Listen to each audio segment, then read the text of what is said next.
Going live. Going live. Going live. Going live. You're live. Hello, everybody. All of 3 people, according to YouTube. If YouTube can be trusted. You made the announcement that we're live in literally every possible avenue. Well, I guess I didn't do like a YouTube post, aka What was that noise? It was disgusting. Let's never listen to it again. I think I said that we're live in basically everywhere. Oh, what's up? It's your boy, Vampire. Sorry I haven't made a video in a while. My voice might sound a little weird because I'm sick, but, it'll be okay. Run through all the YouTube tropes. Yeah, alright. We're kind of just waiting on people to filter in. Not really. I'm just going to start the game. Is the chat broken? Because I don't even see an option to talk to you. Yeah. Yeah, I think it's just broken on the screen. Like, I can try to... Yeah, I'll try refreshing it. I mean, not that I'll be able to see it through most of it.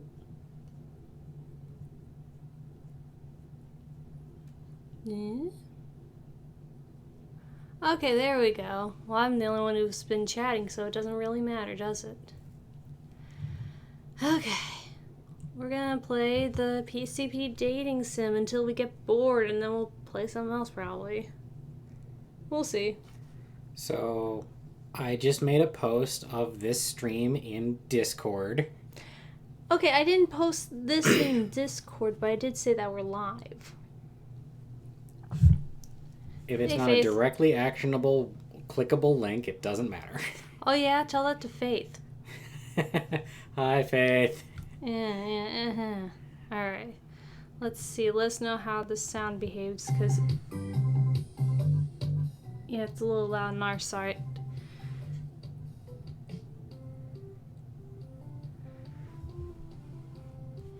It's catchy music, though.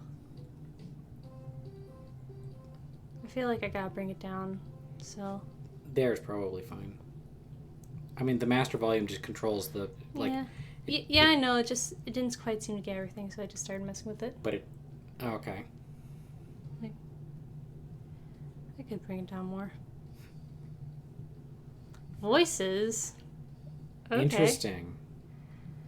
Okay, so those who don't know, the Procrastinators, they got a podcast. It's Digibro, Best Guy Ever, Tom Oliver, Ben Saint, Hypocrite, Endless Jess. Yeah. And at one point also Lethal Aurora Mage and the Devu. Yeah. Many of those people are no longer with the Procrastinators. Many, only 2. Kind of 3. 2.5. Kind of 3, but one of them shows up to Radcons. Yeah. But basically, they're a group of friends who make content together, kind of, mainly just their podcast, and they have, obviously... Remind you of anyone? Two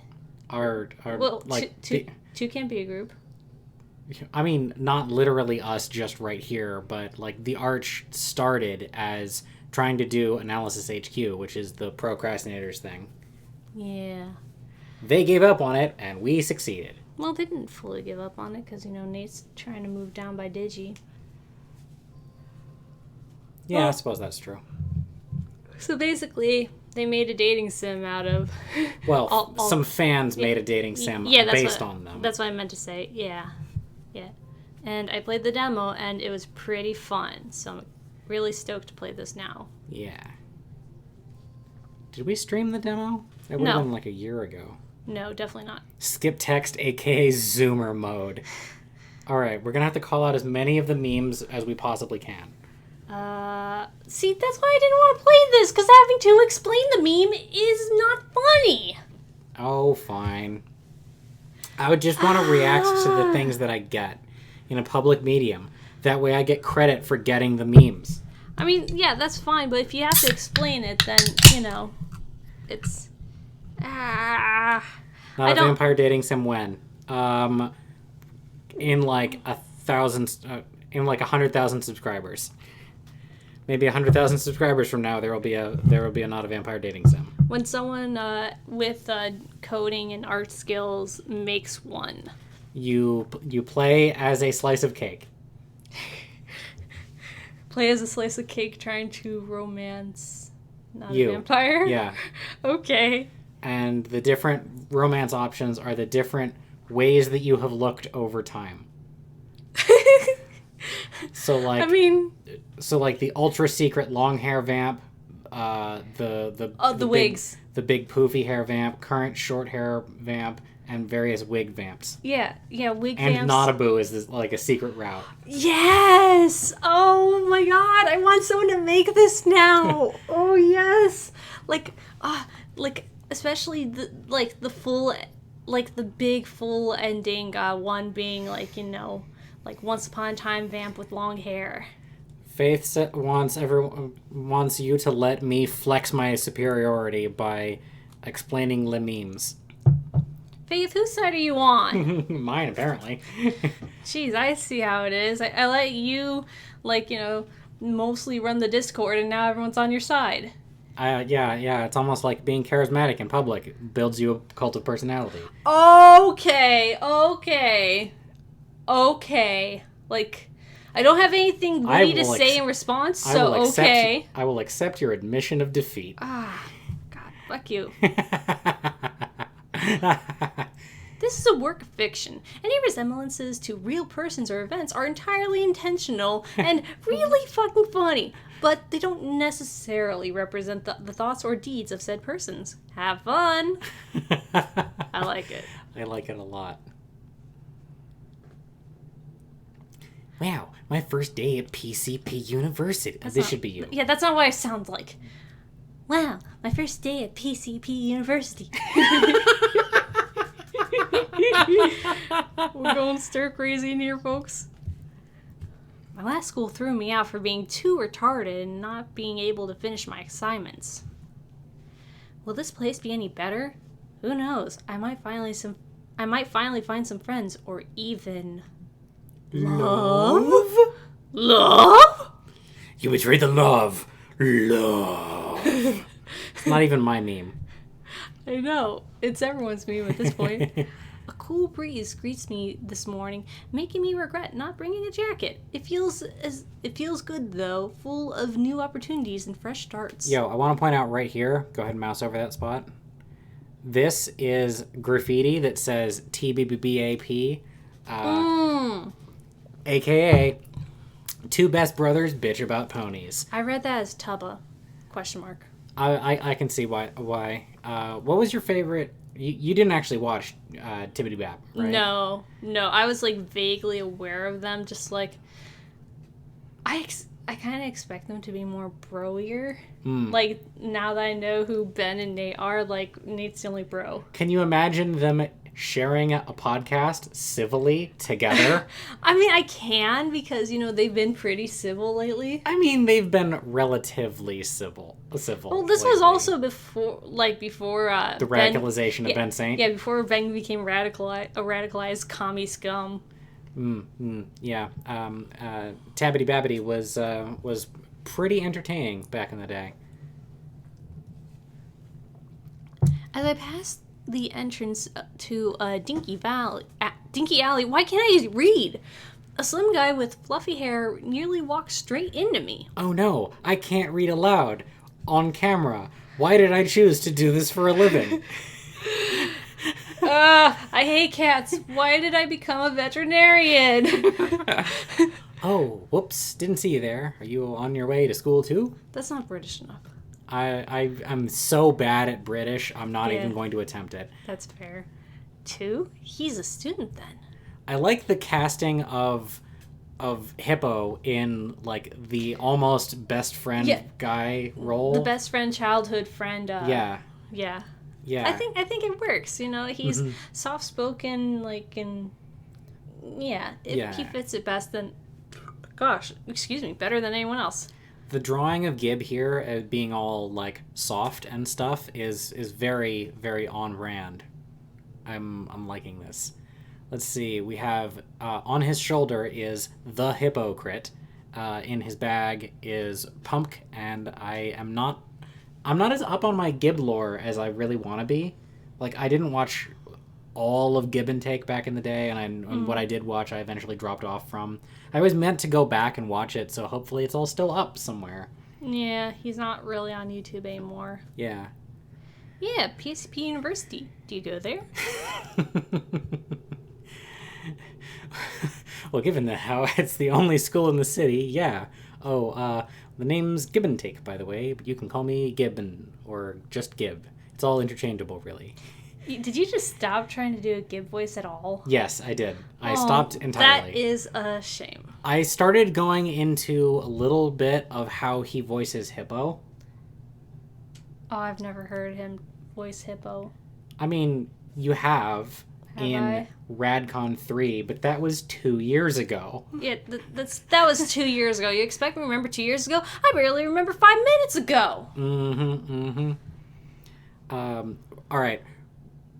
In real life, I do want better understanding of Gibbs' like mythos and person and everything, because when I met him, he was a really cool guy, and he's already doing way more talking to you, the player character, than he does in real life. Yeah.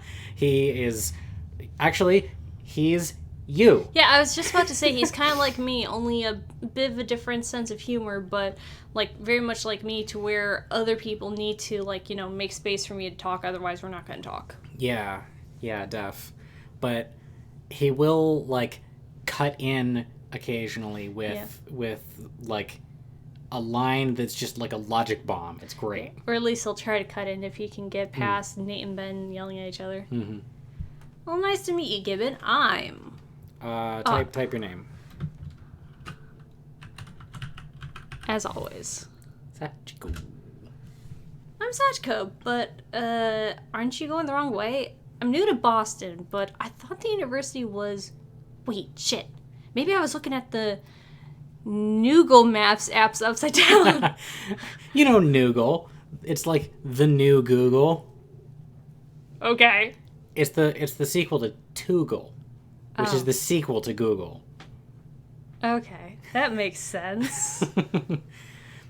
Well, yeah, it is over that way if you want to take the main roads, but I like this shortcut through the alleyways. That's dangerous.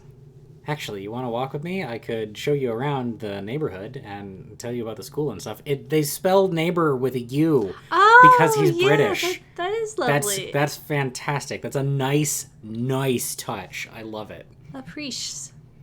I fail to see how backtracking... It's mine. I fail to see how backtracking through the alleys is a shortcut, but this guy seems friendly enough. I set out early on purpose. What's the harm?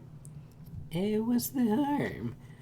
Marshmallow Prince Zev says hello! Hello! Hey, Marshmallow Prince Zev. Long time no see. We are playing the PCP Dating Sim. Yep.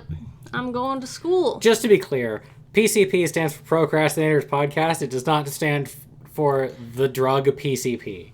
Yeah. Although the drug PCP is a joke within the podcast. Yeah, and it was kind of on purpose chosen. Yes. Like PCP was chosen to get mixed up with the drug. Yeah. Sure, we can get to know each other too. Maybe we're in some of the same classes. So, what do you study? As we walk and talk, and we both learn that we have the exact same class schedule for today, a pretty useful coincidence. I misread it somewhere. So he offers to show me around campus. Though I'm kind of worried we won't make it there without being mugged. This place definitely doesn't seem safe. I swear I saw a disheveled man lurking in the shed door. It's Jesse. There he is! What is he doing crouching over a manhole cover? He screams desperately into the sewers. Donatello! Come back to me! Come on, dude! Don't mind the sewer priest. He's always like that. Oh. I take Gibbon at his word and turn my attention away from the loud priest. I can't help but feel sorry for him, though, if this is normal. The government really should do something about the homeless. Do you know the sewer priest thing or No. the Donatello memes? No. Jesse is a whole thing to get into, and I'm not as up on my Jesse lore as I ought to be. Yeah, he seems pretty deep. Yeah, he has a lot of moving parts. Yeah. All of his real content, what he would probably call his real content now, is pretty accessible. But well, you have to patron him. Yep. There's a ticket to entry. Yeah. As the alleyway opens back up, I see the silhouette of the university peeking out from behind the houses, etching its shape into the skyline.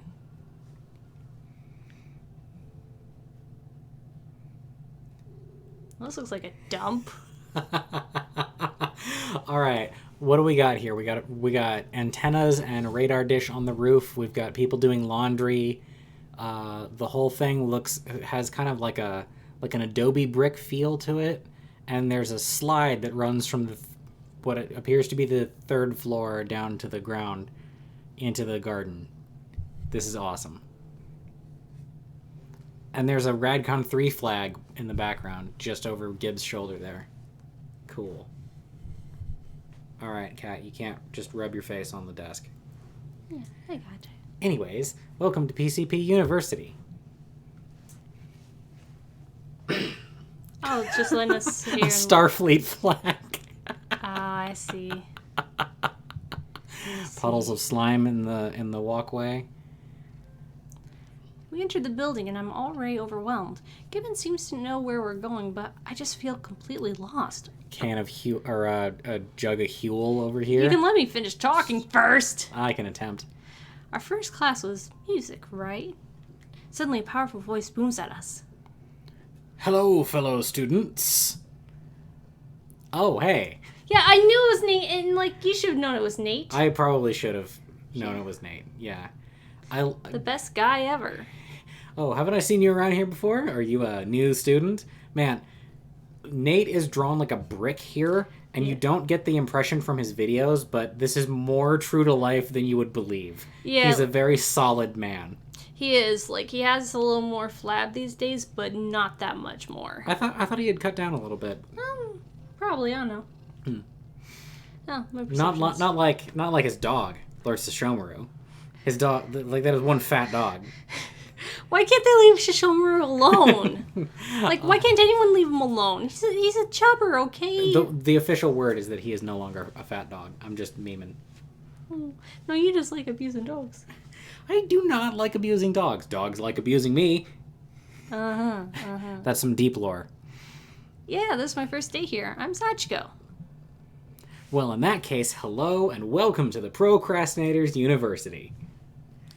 First up, just know that if you aren't willing to put in the effort to succeed at this school, I will end you. So tell me. The professor steps closer to me. All of a sudden, his voice, his once captivating muscles become intimidating, and his voice shifts to a serious tone. Do you plan to excel at this university? As a teacher, I want to see all my students become the greatest version of themselves.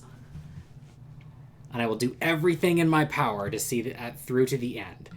There's that Nate utopianism. Yep. Now, if only he wasn't an ANCAP.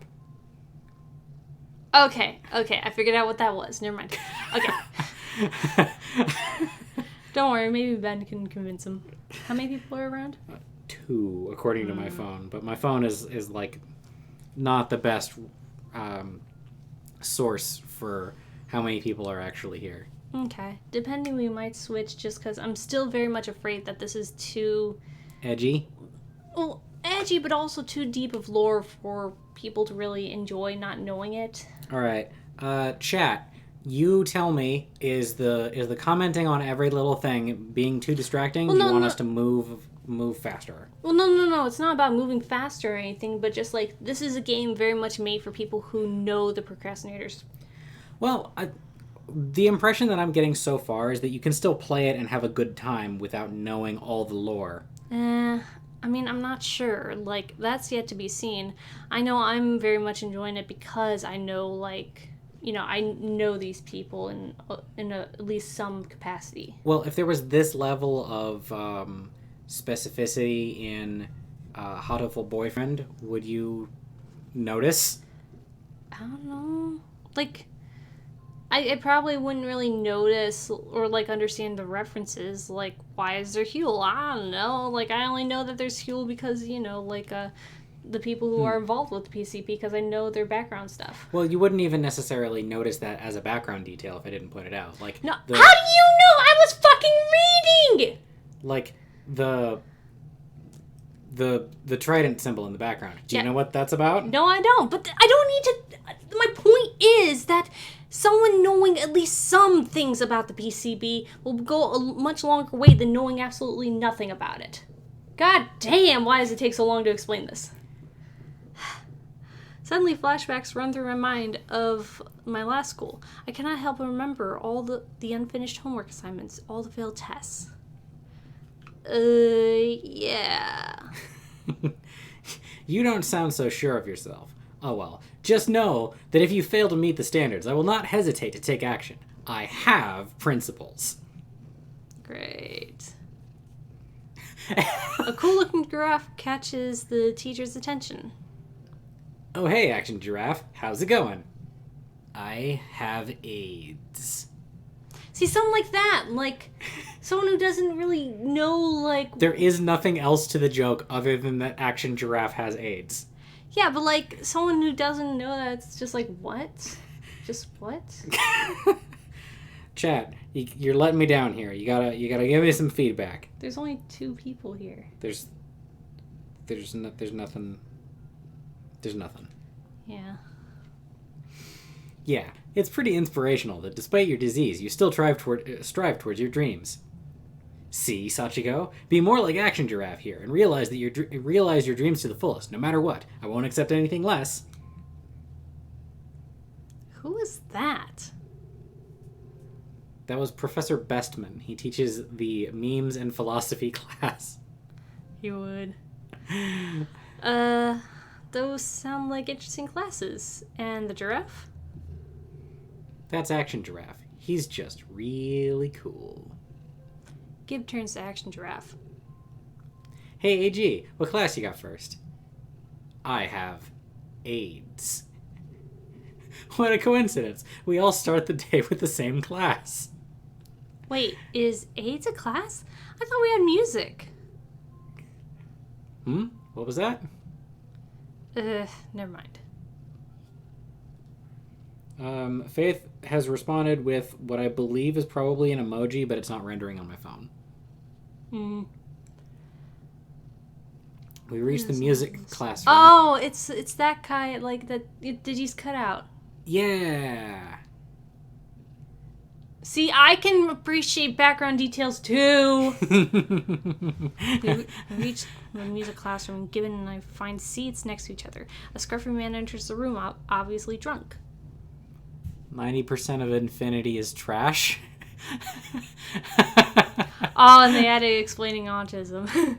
The explaining autism thing, clipping, Devilman, Coheed and Cambria, mean everything to nothing. Ooh, that's a good one. Gay and Dead, the album by Trail of the Golden Witch. Ariel Pink, that doesn't ring a bell. Yeah, this is my place. I am for here. Yeah. I read that. Yeah. Hey, everybody. Welcome to the music class. I'm Professor Digibro, and, well, I have no plans for this lesson whatsoever. But I guess you're all here for the authentic After Dark experience, so let's go! The professor takes an elongated swig of his beverage, then slams it down on his desk. As you all know, I'm one of the progenitors of the cyberpunk horrorcore rap genre. Can anyone here tell me what that means? What the fuck? As to be expected, no one was paying attention enough to raise their hand. Speak up, cowards. I'll call on someone. Let's see. Digibro scans the room tentatively. Oh, tentatively? I don't know You, what the word was. the cool-looking one with the sunglasses. I have AIDS. Digibro rubs his chin in deep in thought. I guess that's a pretty good way to describe my music. Anyway, I've listed my Bandcamp in the course outline sheets. I highly recommend y'all check it out. Chloe is here, and Hey. the thing that Faith posted was apparently a shrug. Yes, I can read that now. Thank you. Okay. Hopefully you've all read Sturgeon's Revelation, but for those of you who remain uninformed, it states that 90% of everything is crap. Luckily, I consider my music to be in that gifted 10%. Oof. Professor Digibro went on and on for what felt like hours. Most of what he was saying didn't even seem like it was about music. In fact, he mostly talked about anime soundtrack composers, YouTube marketing, and about being an autistic devil man. I soon find my mind drifting off. Hey you, new kid. I snap back to reality. Great. It's my first day and I'm already zoning out of class.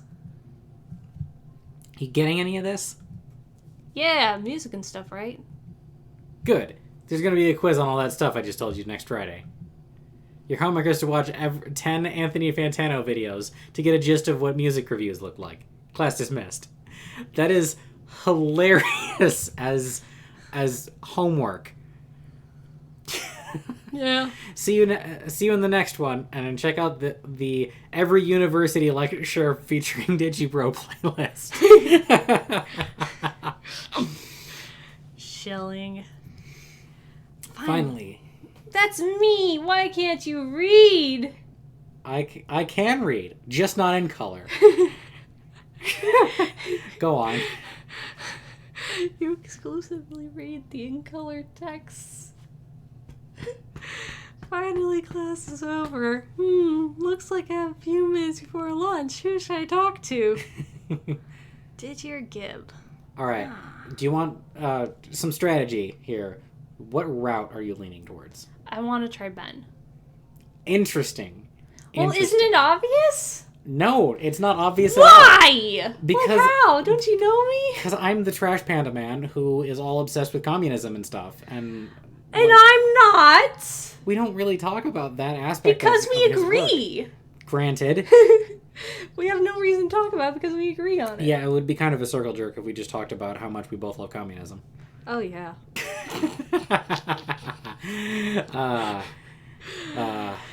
No, but for real, there is a meaningful distinction to be had between communism and socialism. Pay attention, kids. So do you know which one I should pick to get to Ben? I have no idea. Okay, well I'm going to talk to Digi because I remember talking to him before and he was fun. Right on. I approach Digi. The closer I get to him, the more details I can see of his slovenly yet strangely handsome appearance. He looks a bit like Jesus in a way. Man, he hasn't looked like that in a long time. No, but he's kind of getting back towards that. Like, his beard isn't that long. Right. But, like, he's growing his beard out at all. Or, like he's growing his hair in general out. Oh, hey, new kid. How do you like the class so far? I hope you enjoyed the subject, because we're going to be hearing a whole lot more about it. Yeah, it was interesting. Well, if you found that interesting, you're really going to like those Fantano videos I assigned you for homework. You know, it's nice to have someone who actually takes an interest in my class.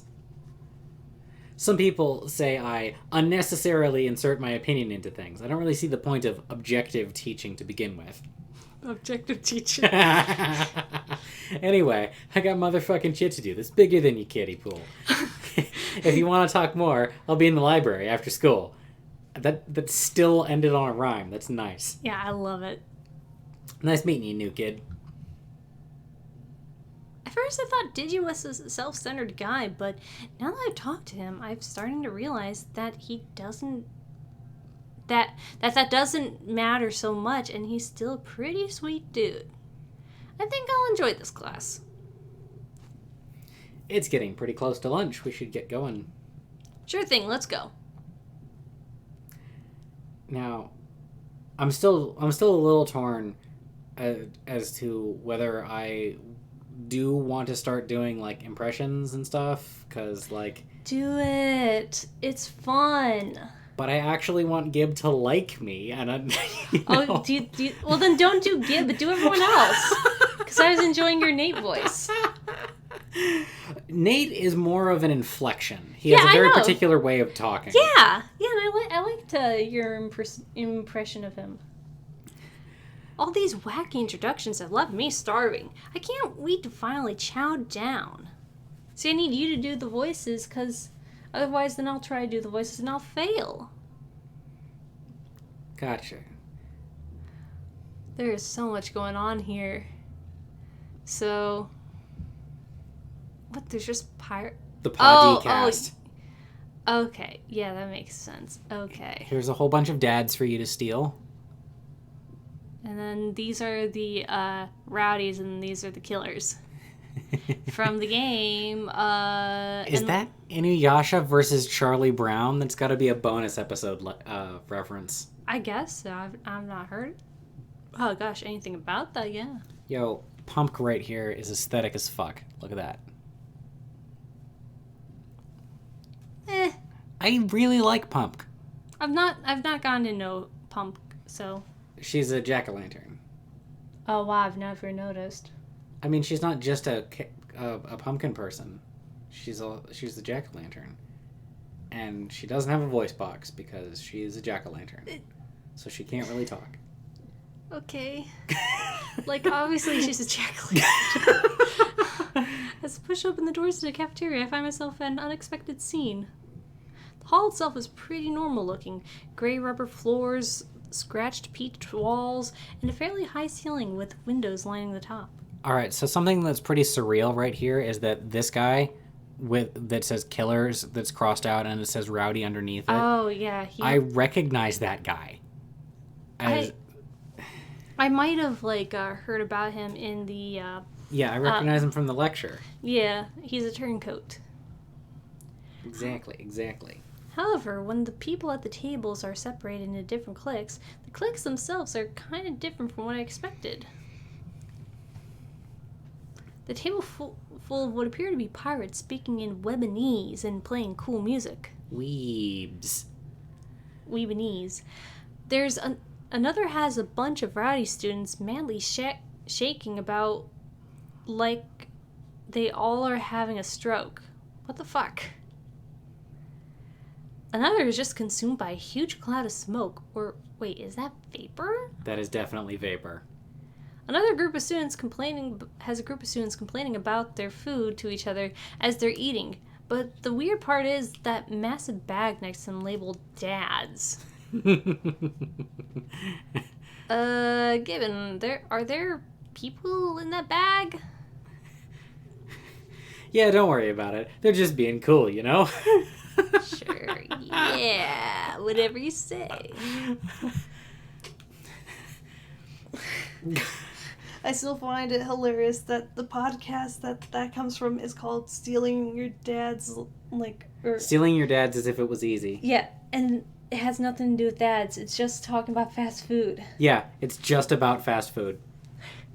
I don't think I'm quite comfortable with the implication here, but if Gibbon says they're just being cool, then I guess they're just being cool. Hey, I haven't seen you around here before. Female voice from behind catches my attention. Do you want to do this one? You have a more femmy voice than me. Sure, maybe I'll be able to read my lines too. Yep. Oh, I did it again. Yes, you did! Damn it. I was taking a sip, so I guess I capitalized on the opportunity. Yeah, I guess you decided that meant that I forfeited my line. That is correct. Oh, right. Yes, I haven't. Haven't been here before. That is, I'm the new guy. That's me. There's no need to be so nervous. I won't bite. I know this school can be a bit overwhelming sometimes, but you'll get used to it. I really like Mage's design. Yeah, Mage is cool. If you ever have any problems, just talk to the student council. I'm the vice president, always happy to help out a fellow student. Well, in that case, can the student council solve my current hunger problem? Not directly, but I'm sure the cafeteria staff will help you with that. Not that I'm a big fan of the menu here, though. What's wrong with it? It still doesn't offer candy corn. We filled an application for it 3 months ago. Excellent. Oh, sorry for shouting. That wasn't a good first impression, was it? Anyway, you're in Professor Tiny Hat's art class after lunch, right? I need to go now, but I have that class too, so we'll meet again then. Bye! I like the sorting of certain members into professors and certain members into students, which I think is based on whether or not they had given a lecture at the time. You think so? Well, Nate did one, Yeah, I guess and Munchie did one. So Ben must be a professor. Ben's got to be a professor because he's the OG. Yeah. Yeah, I guess that's an interesting observation. I guess we'll keep an eye out for that and see how true it is. Before I get a chance to say bye back, she had already skipped away. Now that I think about it, I didn't even manage to catch her name. Oh well, I'll ask her in art class. I catch up with Gibbon waiting for me in line as I look up at the menu options, which consists of the usual colored pills like 40 strains of weed, Huel, and of course, pizza, because every place has to have fucking pizza. Sorry, I didn't mean to get aggressive there, just a pet peeve of mine. I hear the barbecue chicken flatbread pizza is pretty good. Never tried it though. I look through the pizza options and find that Gibbon's suggestion is far too rich for my poor boy wallet. Victor meme. In fact, this whole menu is unreasonably overpriced. Cheap ass school. All right, I really want the Victor DLC. Wait, there's Victor DLC? What? No, I'm just making that up right now. But I want there to be Victor DLC because he's like the secret 10th member. That would be funny. 10? There was 9 originally, right? God, whatever. Now I'm gonna do math. Hold on. So there's Gib, Ben, Nate, Digi, Mage, Jesse, Tom, Devu. So 8. That's 8. Yeah. So then we gotta add. Wait, did I say Munchie already? Munchie. That's 9. It is 9. Okay, yes. but so then Victor and then Zen, kinda. Zen's been guesting on the podcast. Yeah, here and there. I mean, I think he's friends with most of them. Probably. I don't actually follow his content though. I used to try and then just kind of fell off. As I scanned the menu to try to find something I could afford, I eventually stumble upon the cheapest option I see: keto pizza. How the hell does that even work? I would have said to get the chicken and tea as a cheaper option, but it's a pretty popular dish, so it always gets sold out quickly. Chicken and tea. I decided to grab some blue pills and a keto pizza slice, and then follow Gibbon to a table. Given how eccentric the clicks are, I wonder what kind of table Gibbon sits at.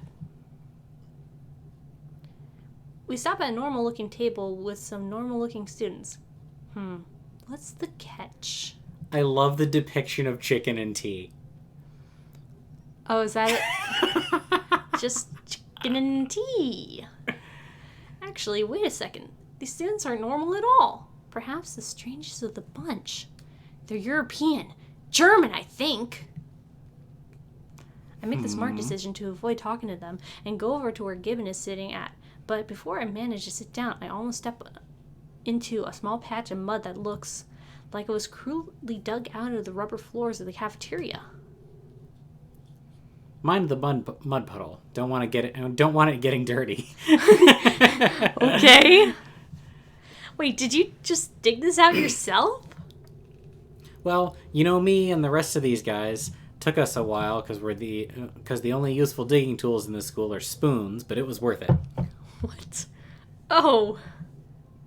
Careful the mud puddle. I sit down in front of Gibbon and pop some blue pills before eating the keto pizza. It's fucking disgusting. The mud puddle thing is a Deep Lord Gibb reference to like, it's kind of like, not Slime and Punishment. It's kind of like Endless War, but with mud. Oh. Wait, mud puddle. Mud puddle. Oh, mud puddle. Mud puddle. I see. That's right. You remember now. Well, no, like, I don't fully remember. I just remember, like, Gibbs' faction, like, being mud. Mud over slime. Yeah. I mean, this school used to be, with the school being dominated by slime, I had to dig out my own place of mud. I don't know, guys. Slime is pretty cool. Don't you love how we'll just discuss something and then look up and see that there's, like, a direct reference explaining it on screen? Yeah. Dominated by slime? You heard him right.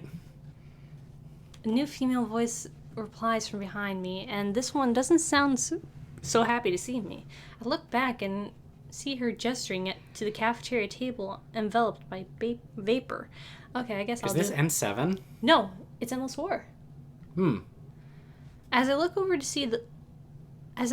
I see a blob of slime shoot out from the vapor and splash onto the nearby table of rowdy students who are shaking about. They don't look pleased at the donation and begin to retaliate with their own slime.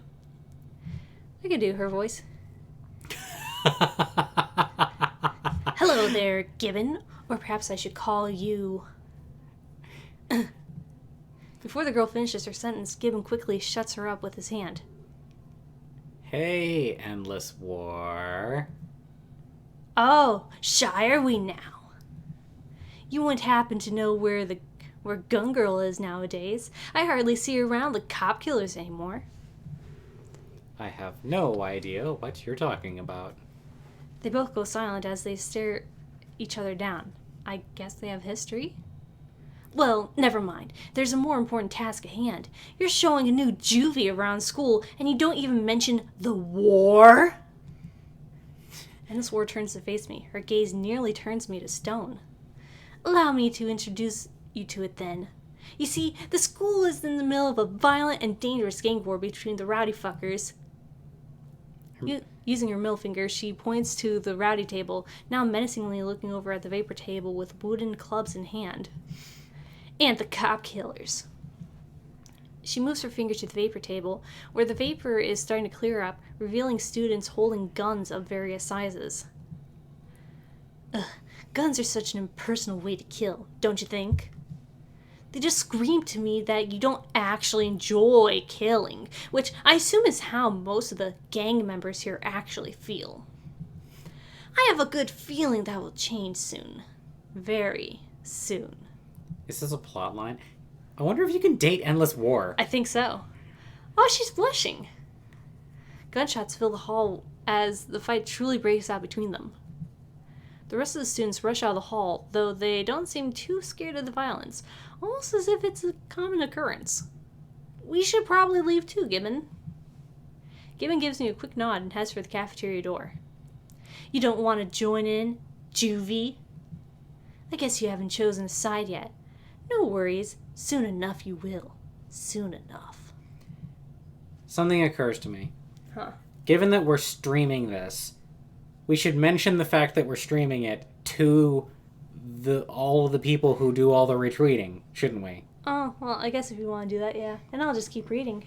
Yeah. So then, we're not just dead spacing, listen to me sip things down. Well, now you're going to listen to me sip things down.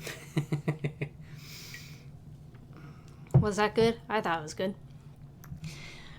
I follow Gibbon as this Endless War girl stays behind at the table. As I look back, I can see her grinning. Almost as if she is reveling the panic and reveling in the panic and bloodshed. God damn.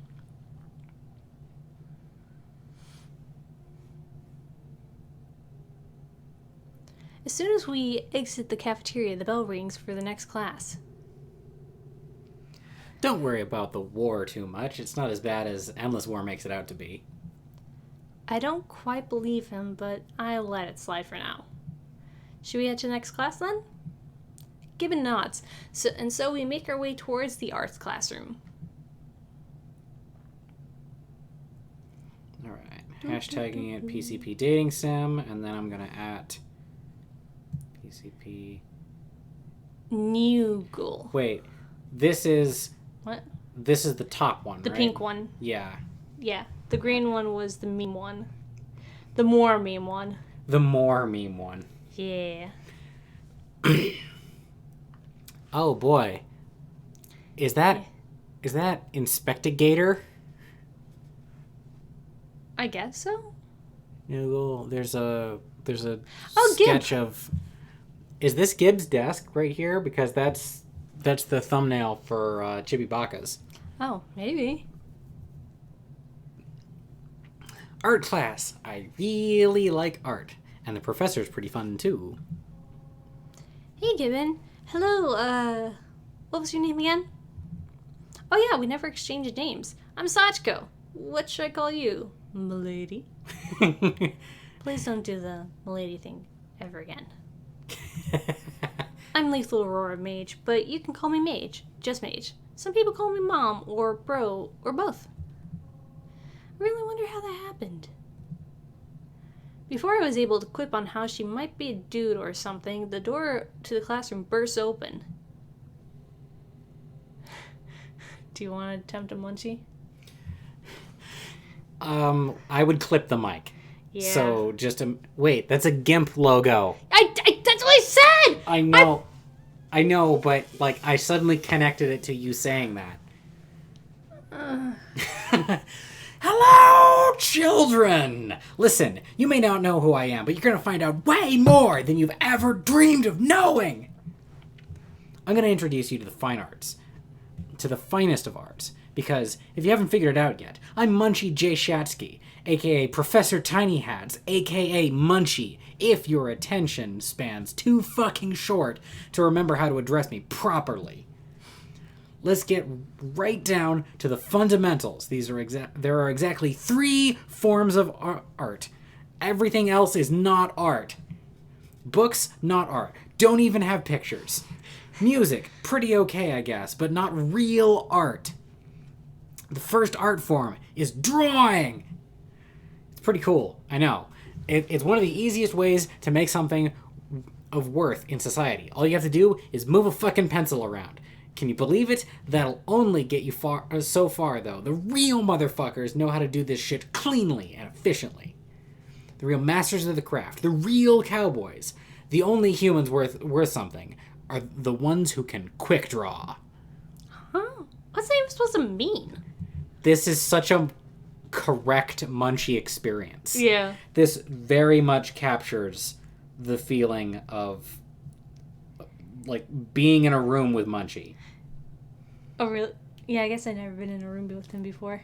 I mean, you technically were, but like you didn't really interact with him because he was all the way on the opposite side of a 14-foot table. Oh yeah, that's right. Yeah.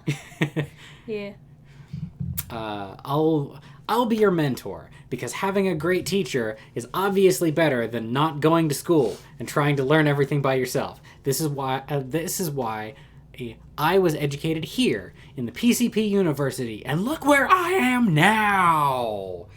I want to do it at full volume, but I just can't without blowing out the microphone. Yeah, no, and blowing out, our audience's ears. Yeah, that would be too much. That would be the true Munchie experience, but simulation is the sincerest form of flattery. There we go.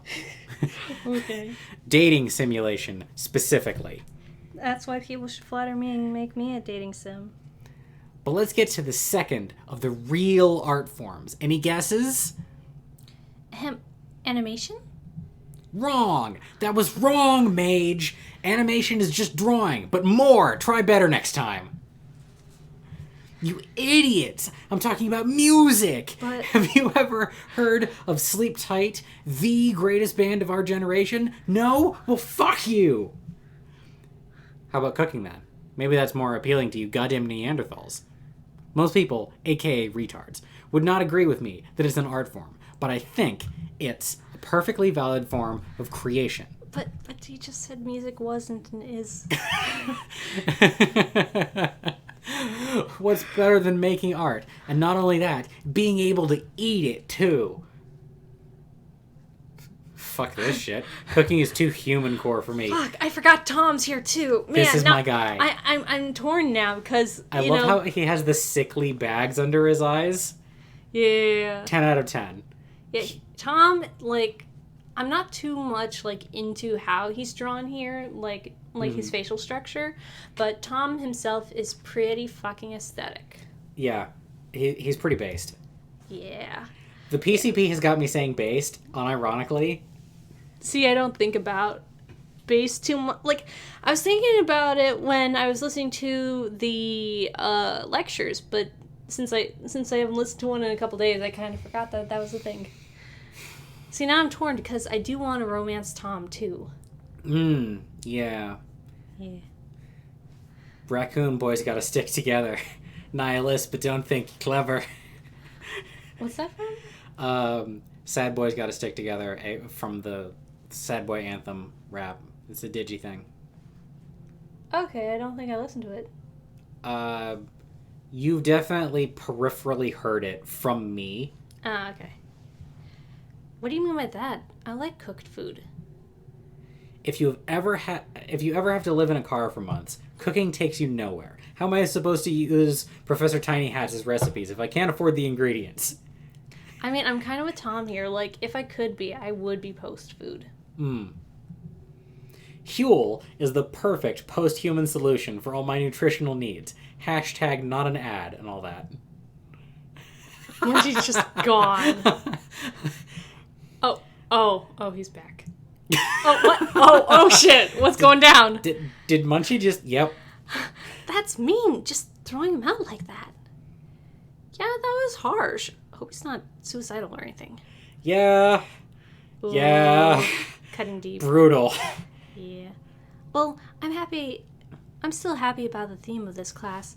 I'm not a great cook, but I just love flipping veggies. And you'll get enough veggies to flip, mage. We're gonna do all the handmade shit here. Handmade pasta. Roll your own dough. We're gonna cook your own dough. Rustic and authentic, like a real Italiano boy. You know what this sacred white sauce is called? You, new one, answer my question. I can barely understand what you're trying to tell me. Jesus fucking Christ, you're hopeless. Maybe you're a better fit for my history class then, huh? Ever hear of spirit science? That shit will fuck you up, man. Do not even get me started! The incomprehensible talk of the flow of consciousness went on for another hour. I did not feel like I learned anything, but at the same time, I felt strangely enlightened. Did you watch the spirit science lecture? No, I did not. Like, maybe I'll go back and try to watch it, but Munchie can be kind of grating for me. The spirit science lecture is a lot more listenable than Parkour Dude 91. Okay. Yeah, I would be interested in listening to that, partially because I did fall down a little bit of a spirit science rabbit hole way back when.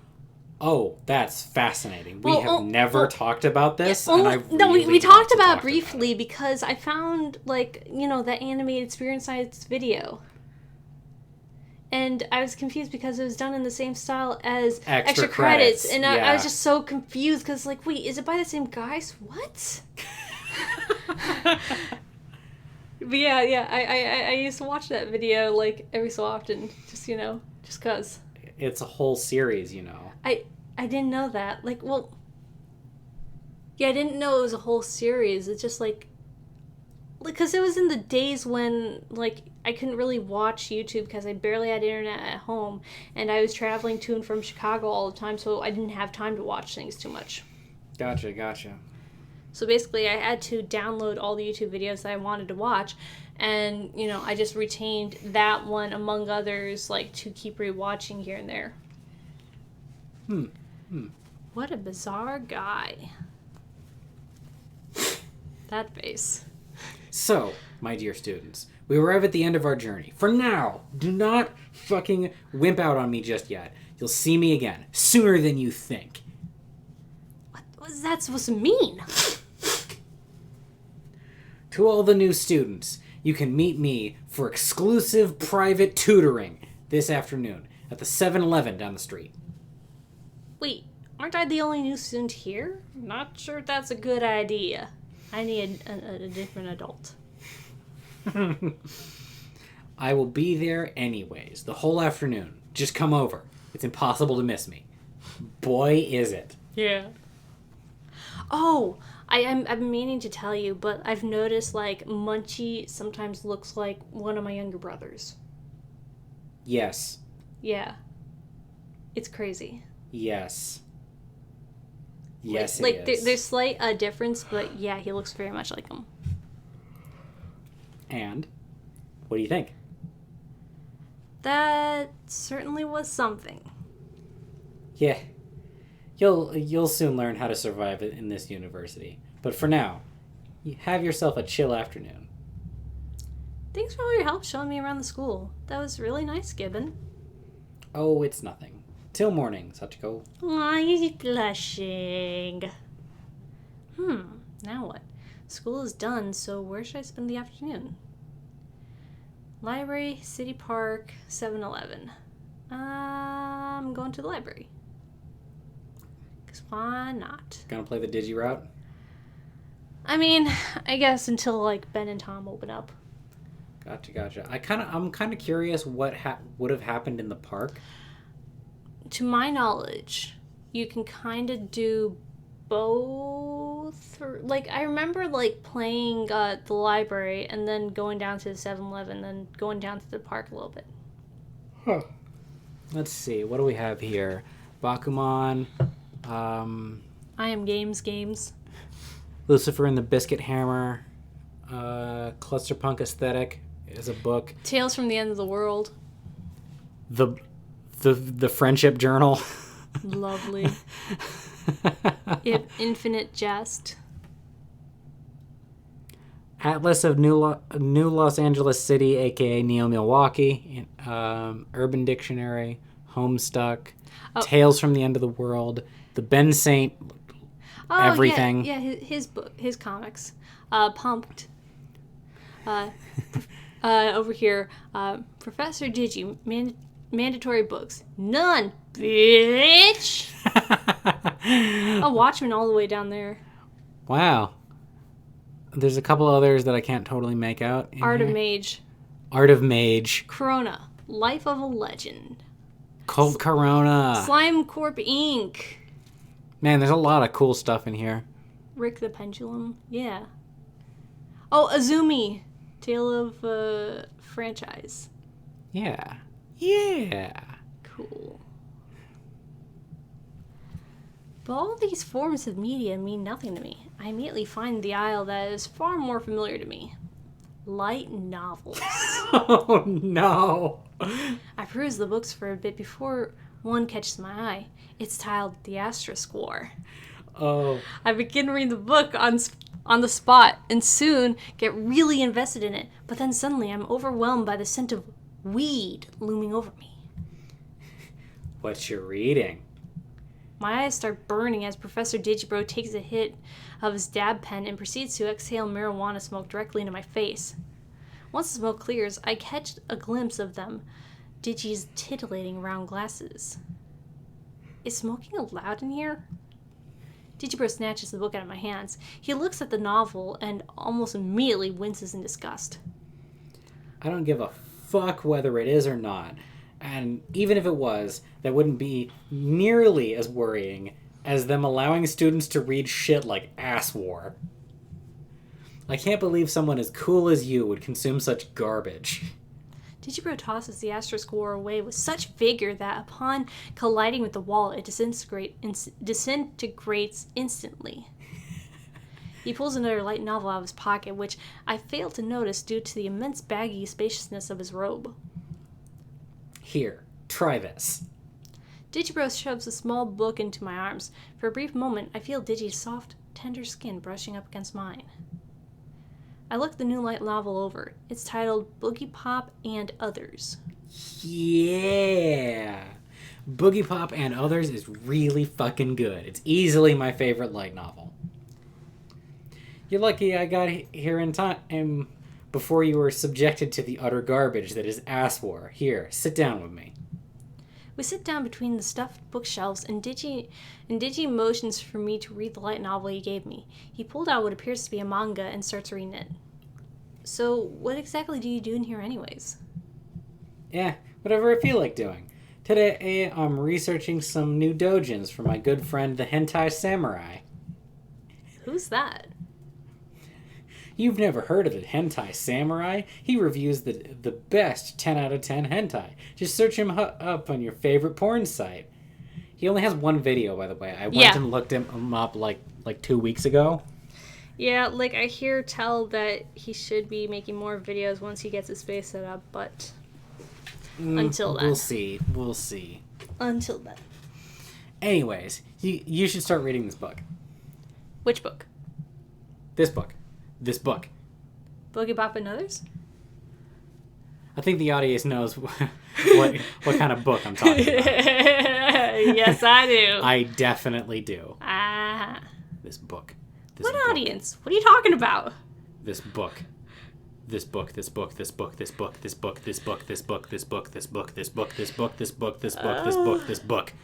I mean, the same sense I did when I listened to it like the first, I don't know how many times. Oh God, now it's going again. This book.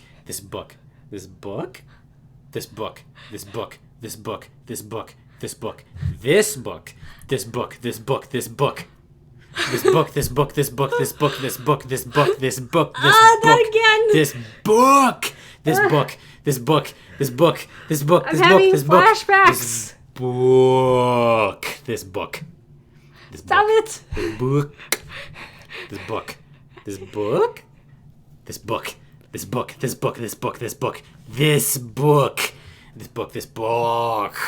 I'm utterly confused by what's going on.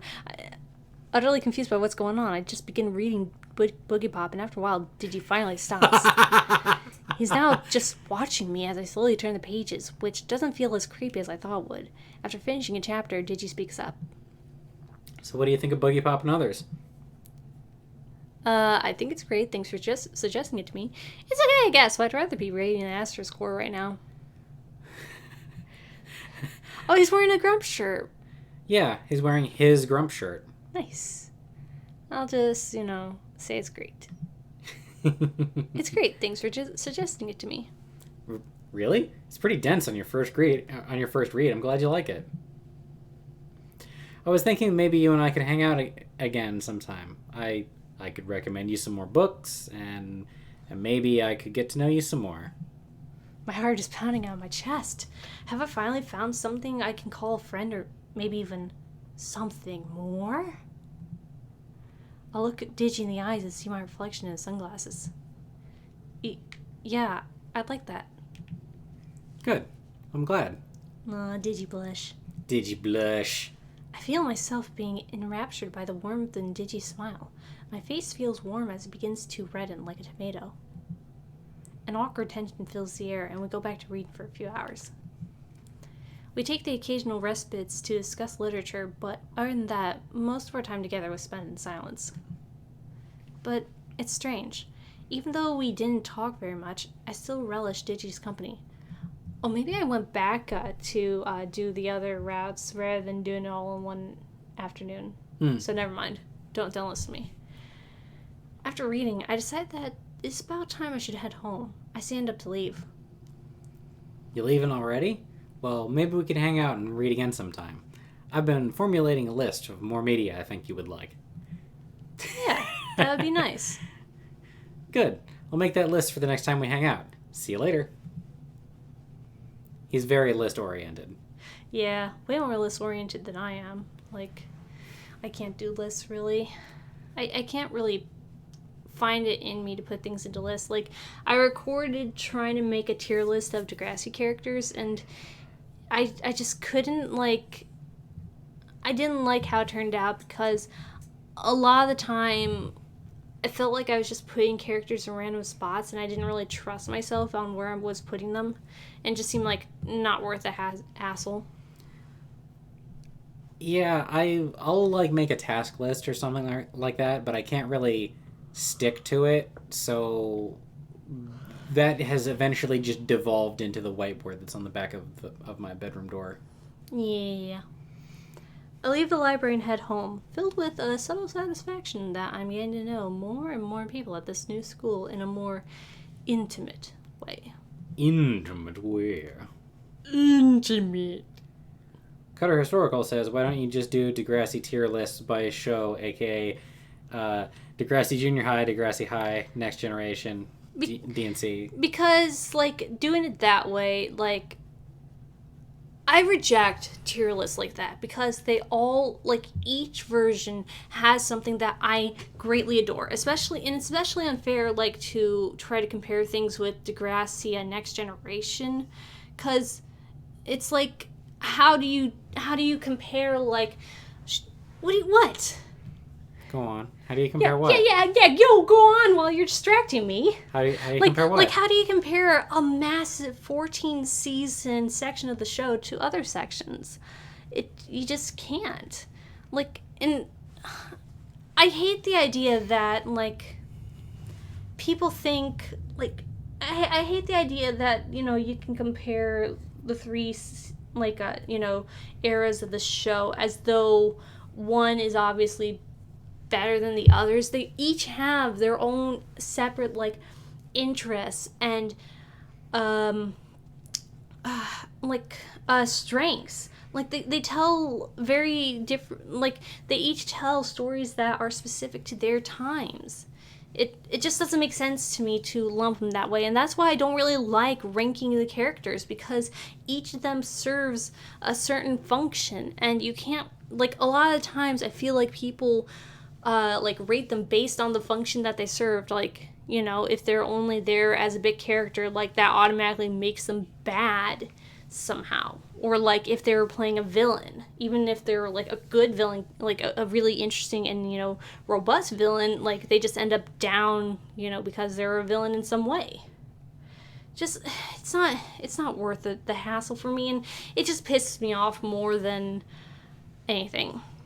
Robokimon says, hello, sorry I'm late. Meaning that, he's here now. No worries. Like, I know, like, you're on UK time, so, yeah, no worries. Yeah. Cutter Historical says Next Generation is technically seasons 1 through 9. Degrassi is 10 to 14. Next Class is 15 to 18. Wait. Just charting out different. Yeah, no. Different breakup. Yeah, no, hold on. Let me see. Would you agree with that? Degrassi. Well, see, 10 through 14, I still feel like it is technically Next Generation, because you can't just call it Degrassi, because Degrassi is the umbrella term of the show. Like, yeah, it does lose the Next Generation tagline for seasons 10 through 14, but it's still very much the Next Generation era. Like, I feel like, to me. Like, especially because, again, you can't just... I don't feel like it's right to just call it Degrassi, because Degrassi Junior High is Degrassi, But would you feel comfortable just calling it its own block? Yes, I would feel comfortable calling it its own block, because it's very much a different, like, era of the show. But, like, if we're going to do that, we need to, like, there needs to be a better name for it. Gotcha. Cutter Historical also says, also sorry I'm late. If you must know, I lost my dad last month. Oh, gosh. That sucks. Yeah. Sympathy, man. Yeah, I hope... I don't know, like... I have nothing useful to say or contribute whatsoever. Yeah, so, neither do I. Like, all I I'm... can say is, like, I lost my mom, so I understand how that feels, and it sucks. And I hope you're doing okay, but otherwise I don't have anything useful to say. I extend a hoof in solidarity, and hopefully this is entertaining and uplifting in some fashion. Yeah. As we complain about memes from people that you don't watch. Oh. Them snakes. Them snakes as a bedspread is great. That's what the tweet meant. What? The tweet, like, them snakes is a blanket. Them snakes is a blanket. Yes. That's what that meant. Yeah. Cutter Historical says, doing much better, thank you. That's good. You got a Keyblade. I don't know what this is here in the corner at all. I don't know either. There's a 30 album set of The Dick Show. All Jar of of Slime. Honey from Winnie the Pooh. Oh, okay. Yeah. Okay. Yeah. Is that Kristen West? No, that's Okay. come on, what's her name? I love Compossible a lot. Okay. A Gamer's Tavern poster, and is that Slime. is that Tom's old hat? Oh, I think it is. Yeah, maybe. Oh. The Tudor hat. Finally home. What an exhausting day. And Brunswick. Nah, I don't know. Not that it was a particularly bad day, au contraire. I experienced a lot of pretty exciting things. I had my doubts about this new school, this new city, questioned if it was the right choice to come here, but I don't regret it. The subjects in this university actually interested me, and the professors seemed to show real passion and excitement in their own special way. I already found new friends, and maybe I'll find even more, and maybe one of these friendships could become something more. Maybe I finally found the place where I belong.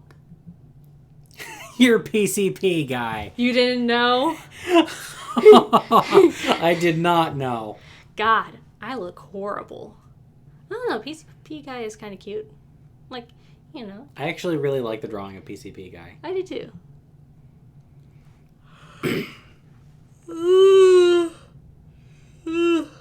Okay.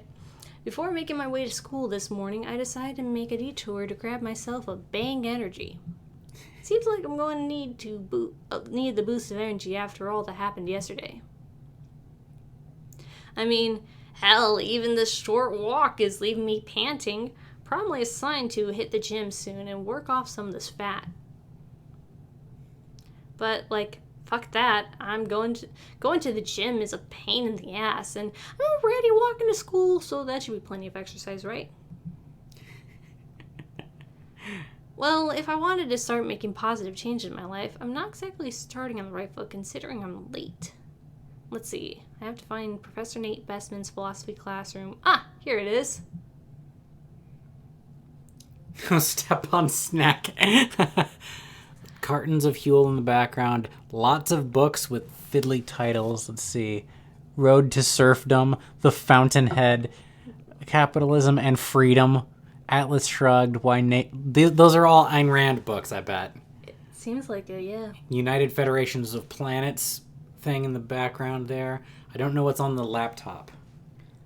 I try my best to sneak in as inconspicuously as possible while the professor continues his lecture. Hopefully he doesn't catch me coming in.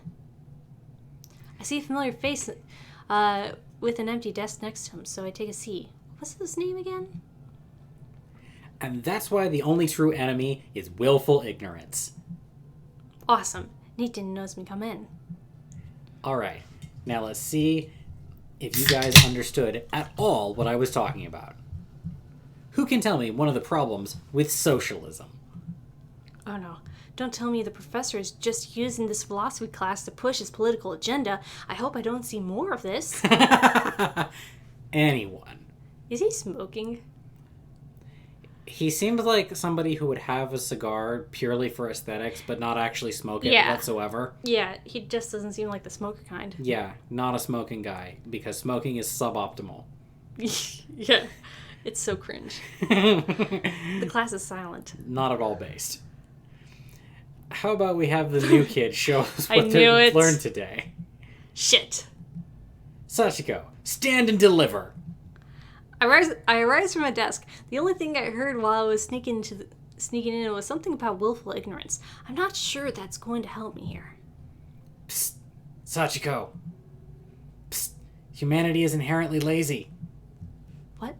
Is he trying to distract me with utter nonsense while I'm being probed and scrutinized by Nate? Psst. In a socialist world, there's no incentive to work hard, as the system always ensures your rewards are unchanged regardless of your achievements or effort. That's quite a thing to be whispering to something. Yeah. Oh, wait. I'm fucking retarded. Tom looks so adorable in that face. Nate, the reason socialism is bad is because of incentives and rewards and laziness. My desk mate face palms behind me. That's not quite it, Sachiko. I urge you to come to class on time in order to assure your knowledge of the material. He did see me come in after all. Demerit. And please call me Professor Bestman. Don't be disrespectful. What did I call him? Nate. You called him Nate. Oh my god! That's great. I didn't even notice. The trouble with socialism is that people are inherently selfish and lazy. There needs to be an incentive to work hard and achieve beyond the bare minimum. That is why capitalism is the single system I trust, because it operates on the only reliable human impulse, self-interest. Why does it seem like he's directing a statement at me? If someone is left to their own devices, they will take advantage of the societal goodwill and welfare in order to laze around, and when things don't go their way, they'll blame everyone but themselves. You know, seeing... this is pretty accurate to Nate's outlook on the world, and I have to think that he's a very scheduled, structured guy. Yeah. Could it possibly be that he's just overgeneralizing the things that he sees bad about himself because he's had to tame his own beast of laziness? I mean, maybe. Like, oftentimes, like, people's insight into other people is, basing off of themselves. I mean, that's where I got, like, my understanding of people. Yeah. Like, you start by just assuming that you are typical of people and generalizing traits from yourself onto others. And so failures in empathy come from when you are not able to recognize a gap between the way that you are versus the way that other people are. And you assume that you are a perfect representative sample instead of 1 point in an average. Yeah. Yeah. Yeah. Boy, with all the memes and everything, and then suddenly getting blindsided by that sharpest of insights of mine. How's the chat feeling about the experience of watching us play this game? Yes, please tell us. Just because, I aim to please. I think that might actually be an interesting insight into, like, why Nate in particular has his specific opinions about human laziness and everything. And so it seems weird to me that Ben seems to have all the same problems of not doing stuff, but just doesn't have a schedule, and instead he just does other things and believes in socialism. Kind of like you. Little bit, yeah. Like, well, yeah, because you have all these things that you want to get done, and, like, oftentimes you just end up doing something else. Yep, I will just float along to a different project for a while and eventually loop back around. Yeah. Oh my god, I'm the Nate. Because I have to set up, like, due dates for myself, otherwise it just doesn't get done. I'm the Nate here. Oh my god. You are the Nate between the two of us. Oh no. I guess we really ought to both be more like Tom. How so? Physically broken and suicidal.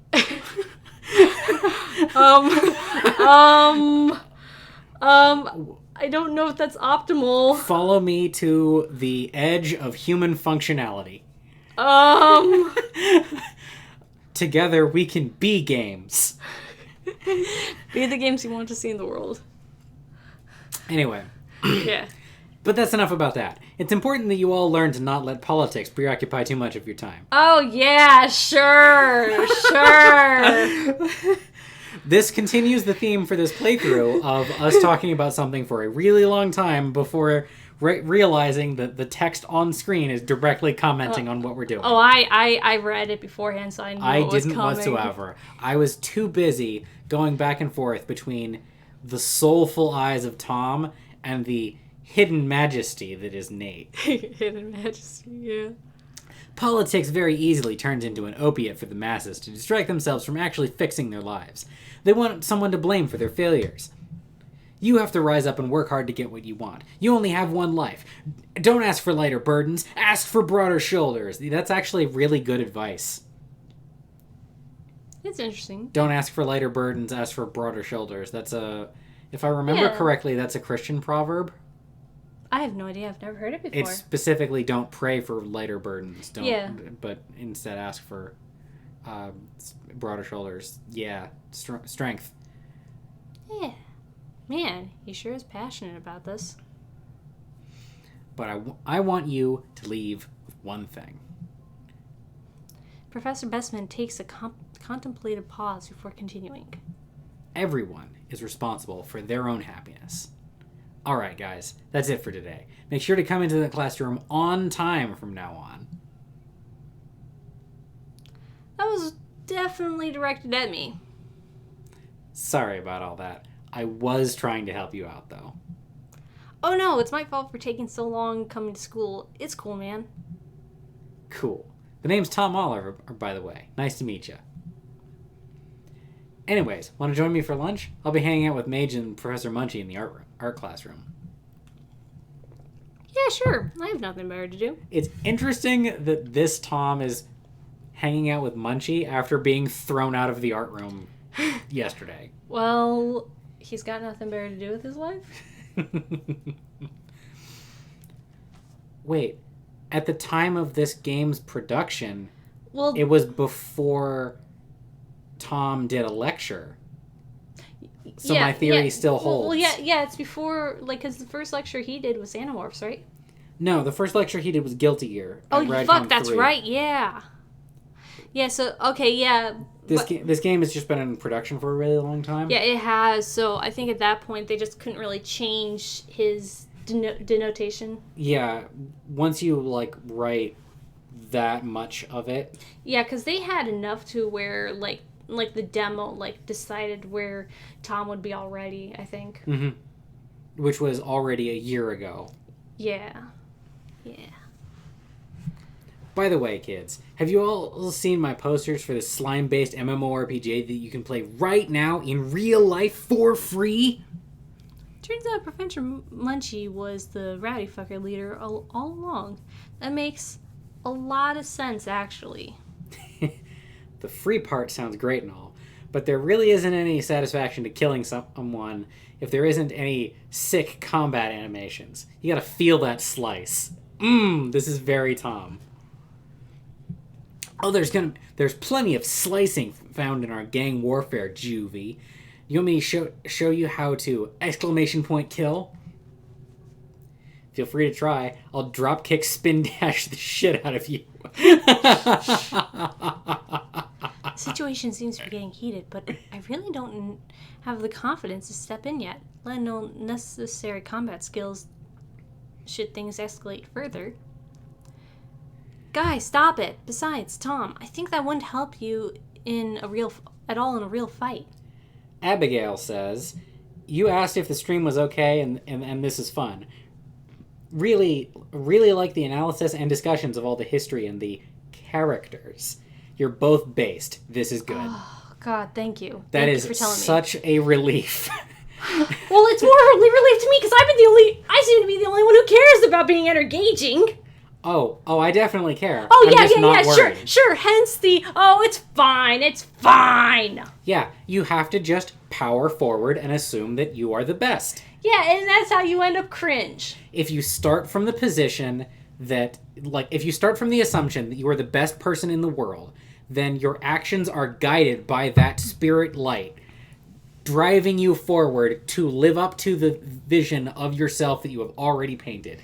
How can you start from a place of self-loathing and deep, the introspective questioning if that challenging of yourself at every moment is hampering your forward progress? Have you met me? That's my life. Yes, that's kind of what I was doing. Yeah, I know. Oh, God. And how would you know? I've seen plenty of shonen fight scenes, and I think I know what I'm talking about here. Or is there something else you want to tell us, Mage? Yeah, Mage. Do you have some exquisite combat experience hidden behind that innocent purple image of yours? Maybe. No. Of course not. I was just... Rumors tend to spread when one has been at this school for as long as you have, and you must have found ways to survive the perilous gang warfare all around us. I love this. Solve the mystery, tell them to back off. Okay. Do you know the answer behind this? Yeah, she grew up on the stone hard streets of Lithuania. Yeah, she grew up in the bombed out streets of Soviet bloc, having recently fallen Lithuania. Yeah. The violent violence. The purple tigers. The question is, though, which one I should do. I imagine tell them back off will, get me points with Mage, but then solve the mystery will, give me points with the other two. I have no idea where we want to go here. I'm going to solve the mystery. I just have to comment. They all clearly have different art styles, but they all That's look true. perfect. Like, it actually does not clash whatsoever because there's a unity of vision. Yeah, and I barely noticed that until now just because it matches so well. Yeah, they look really natural in their environment and with each other. I think it also works because of the disparity of, like, the background images, too. Mm-hmm. Come on, Mage. This seems really interesting. Tell us about your secret combat arts. You purple jujitsu and your purple jujitsu and shit. Why can't I say that? Screw you guys. I'm gonna go out and catch some Pixelmon. Mage walks towards the door. Don't forget to take your homework with you, Mage. Oh man, you scared her off. Wait, this is my fault? Yeah, kinda. Want to come down to my car and grab a drink? Maybe under the influence we could figure out this mystery out together. Okay. Sure, why not? Enter the hyperbolic wine chamber. Hyperbolic wine chamber? That was a podcast of his. Oh, interesting. Nice, guys. Zoom me on his car. His car has like a generator hooked up to it. That's amazing. Top leads me to a car that's parked near the gate. So you're the new art guy? I guess. Or maybe I'm an inspiring chef. Who knows at this point? What even are the usual programs at the school? It's all very confusing. I'd be lying if I said you'll get used to it. There are people around... the people here either stay confused or they get swallowed by the weirdness. Alright, which are you? Stay confused or get swallowed by weirdness? I think a mix. Like, somewhere in between. Like, I get on the road of swallowing the weirdness, but, like, I don't get deep enough to where I'm, an outsider. My constant, like, imposter syndrome type thing. Yeah. You have the halo of imposter syndrome just kind of hanging over you. Like that very, very, very old video that you probably don't want me describing in detail and then pointing the people who are watching right now to go dig up about your imposter syndrome. People can, but it's a shitty video, so don't bother. Like, would you want to remake that? I've thought about remaking it, but it's also like, who's gonna care? So why bother? The whole point of what we've been driving your channel towards is, like, expanding your personal narrative and stuff. It's not working. Well, like, doing anything... Like, YouTube's decided that I'm a Degrassi person. So, like, anything not related to Degrassi doesn't get a lot of hits. It very much pushes Degrassi, like, when I look myself up. I still feel like that's malleable, and I think that's largely I'm hoping because... it's malleable. Yeah, I think it's largely because you've done a Degrassi video a week for, like, forever. Yeah, well, it's been a Degrassi video every other week now, but yeah. I got it right. Have some wine. Between the nut job teachers and the pernicious PC pyramid scheme, you won't survive the semester sober. Okay. Pyramid scheme? That's my thought, too. In addition to his strange advice, the beverage he's offering me clearly isn't wine. I'm gonna just roll with it. Apart from the fact that this is clearly a practical lesson on accepting strange shit, only a complete fool would out themselves as terminally uncool in front of a new classmate by getting hung up on pedantic details like what category of drink something belongs to. So, the hint to this question is actually from watching the hyperbolic wine chamber itself. It is called the hyperbolic wine chamber, but he doesn't actually drink wine. He drinks other alcohols and refers to them as though they are wine. Oh my god, I love it! With the occasional aspiration to actually drink wine. Cool. That totally sounds like me. But, I don't like wine, but, So what wine do you have there? Is that's a It's a mango lemonade wine. 5% alcohol volume. 5% alcohol by volume. All right.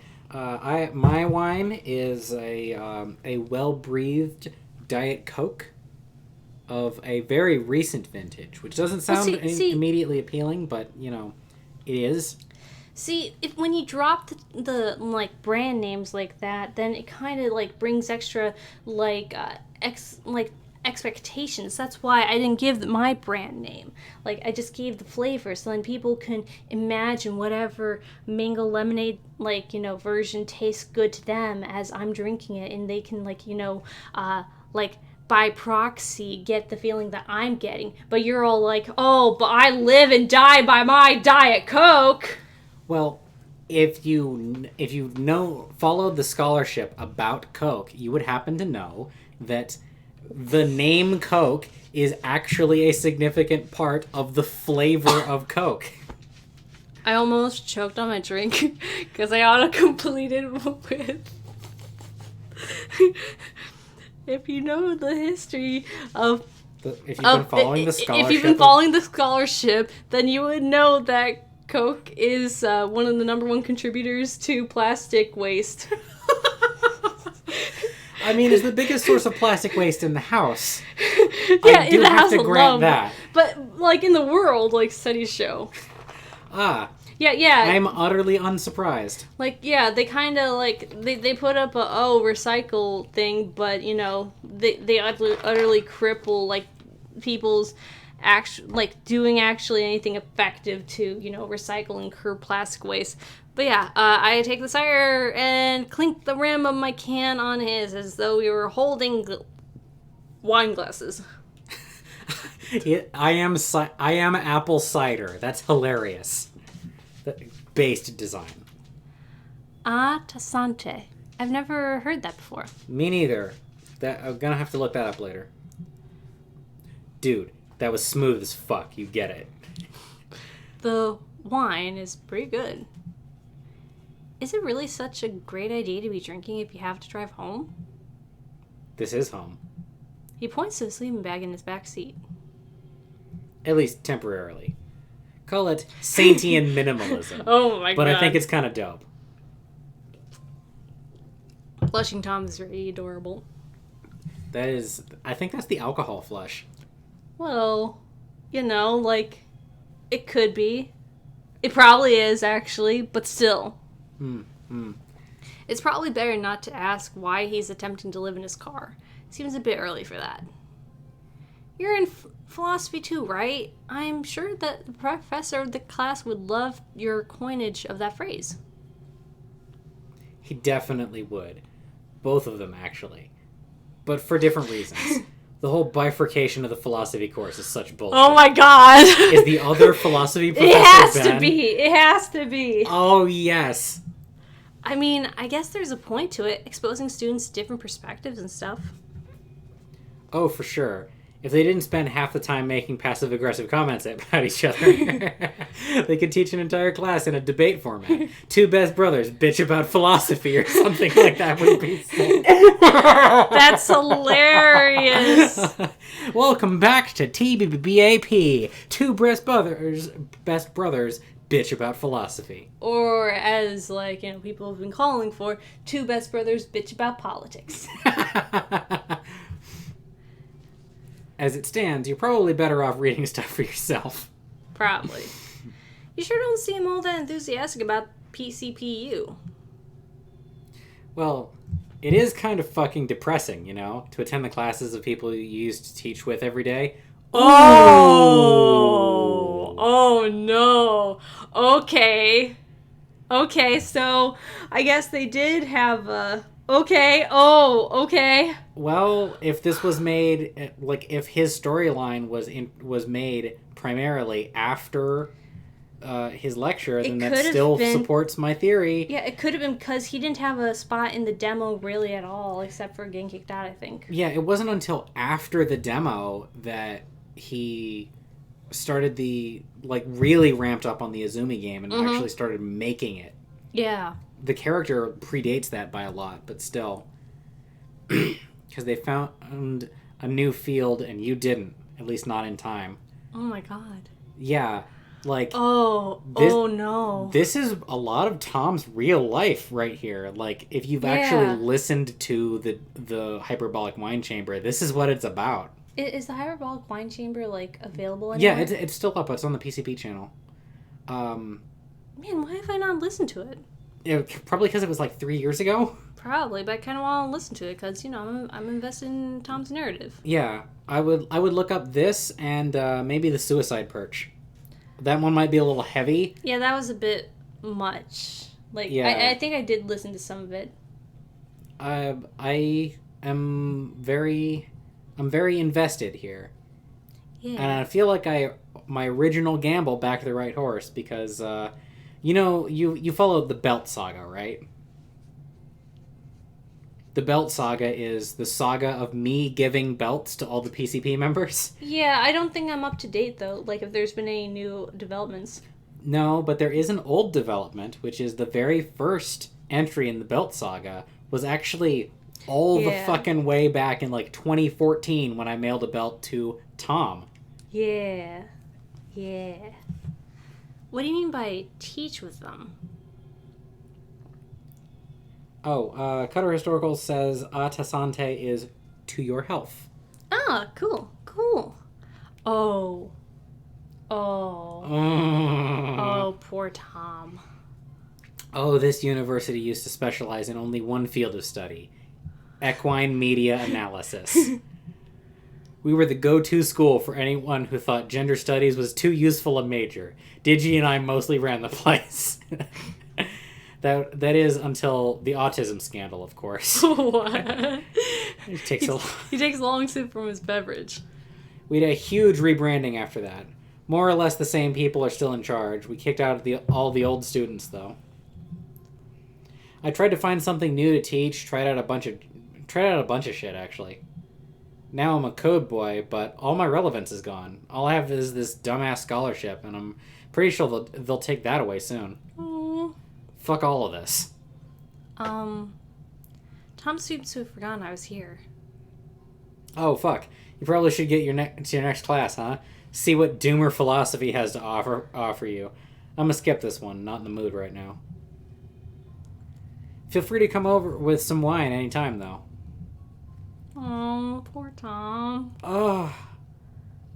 Poor Tom. Oh. Born to die. World is a fuck. Kill 'em all. 1989. I am trash man. Is this? No, yeah, this is it can't be Jesse's. No. Who is it? This is clearly Ben. Okay, I was thinking it might be Ben because of the Sonichu medal and the bust of Karl Marx. Oh, it was more the Antifa. And the Das Kapital. I just saw Antifa. That's the only thing I could pay attention to because it's bright red, okay? Hold on. Oh, it's a Discord link to Endless War. Yeah. Is this Magda? Is that the Vapors 2? Maybe. Cool. I regret not buying a copy of the Vapors 2, but I'm poor. Yeah. Well, I want to get into the Vapors first before deciding I want to buy things. Yeah. I'm living that Ben Saint lifestyle right now, being poor. Yeah, being poor and living off someone else. Yep. Well, completely mooching off hold of all on. of my friends. Ben isn't really mooching off of other people though. He does provide for himself. He just happens to also take options that make his living very cheap, like living with 6 other guys.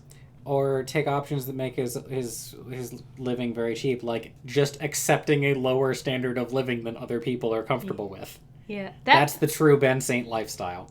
Yeah, and I can't accept the Ben Saint lifestyle. I've gotten used to certain luxuries. It's easy peasy kableezy for Maisie. Yeah, because you can be disgusting. And I've lived in I've lived in considerably worse situations you've lived than in this. far worse. You lived in far worse than our last place. Oh my god, I can't imagine living there. No. Ugh. What do I want to call that place in the mythos? The Roach Motel? That would be a decent place to call it. The Roach Post. No. I'll think of a pithy name to refer to that spot. I may also call it Asheville. The Creepy Crawl Space. Creepy Crawl Space. Yeah. Fantastic. I like the Creepy Crawl Space. As soon as I enter the philosophy class, something massive tackles my chest, sending me to the ground. What? Memo. A large furry mass weighs heavily on my stomach, winding me of any air. Cutter Historical asks, autism scandal. Can you guys explain what that was? I'm not sure what it is in this universe. Like, do you have idea what it might be? In universe, I'm not 100%. It's definitely a large portion of it is definitely tied up in Digi's very, very, very controversial opinions about autism. See, but I'm not. I was wondering, like, if it was that, like, I don't know, like just because nothing too much really came of that. Like, it's controversial, but nothing like PCP related really came of it. It has rotated a lot of the audience. Oh, really? As far as I'm aware, like or at the very least, a lot of people were historically put off by it.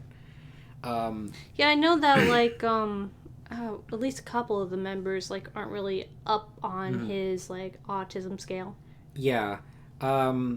Digi has maybe a dozen videos that are just about autism, and that in different forms and different ways of trying to explain what he means by that, which is medical autism, but also more than that, and how it is the new paradigm of human living, and how autists are the future and shall inherit the earth.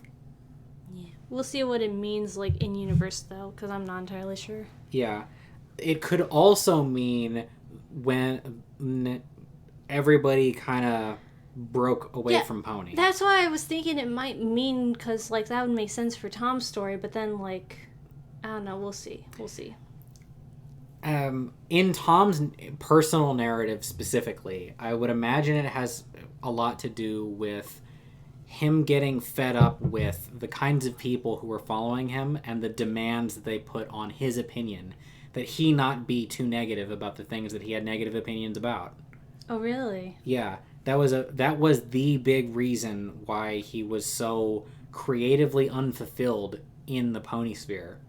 That's a shame. Is because, like, it got to a point where he was talking about he would spend a section of his video talking about the negative aspects of an episode, and he would embed into the video a skip code of what timestamp to go to if you wanted to skip his negative feedback about the video, because he didn't want the bad comments about it.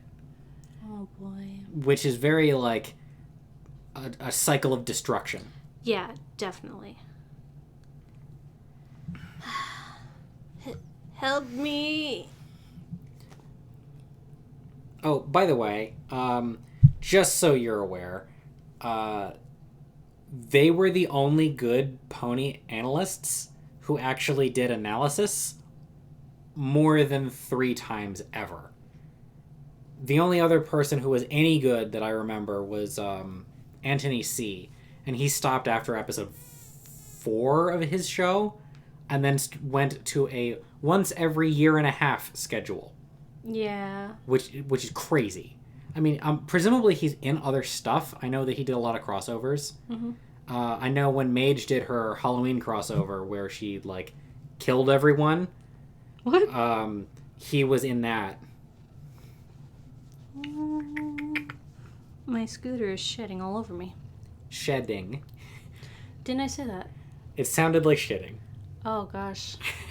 I have no... Okay. All right. Say hi to the cat, everybody. All right. Scooter. Whoa, calm down there, buddy. We don't want to kill off the new student quite yet. Come on, get off him. What the fuck? This is an excellent Ben Saint. And a black and white Mao swine named Brunswick. The beast obliges, and the enormous weight finally lifts from my body. Oh my god, I am not doing that on purpose. Revealing itself as Momo's wine. Momo's wine. Mamo swine. What? I swear it said Momo. Oh my god. It did say Momo swine, but I think that's like it is Mamo swine. Okay, I'm not going that. I'm not okay. The actual name of the Pokemon is Mamo swine. Okay. We good.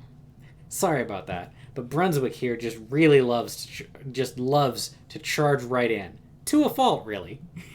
Oh, that hurts. The bearded being offers his hand to me, which I accept, and he helps me up. I would explain the Brunswick joke, but it's spoilers for the Brunswick comic. Okay. During this quarantine, maybe I'll catch up on Ben stuff. You can probably read everything he's ever written in a day. I mean, I guess, like, as long as I don't get too tired, like, I kind of split up, like, reading what's out of Slime and Punishment into 2 days. I do want to revisit Slime and Punishment just because I don't feel like I'm getting it. Like, I got it at one point, and then when the like, destructive rain came, then it's like, okay, I might be a little, like, out of it now. I feel like Slime and Punishment is itself longer than his other collected works. Oh, really? Yeah. Oh, I had no idea. Okay. The name's Ben Saint, by the way, your teacher for this class. Thanks, Professor Saint. But why is there a mammoth swine in the classroom anyways? Well, wouldn't you want to know? Okay, Dick. ...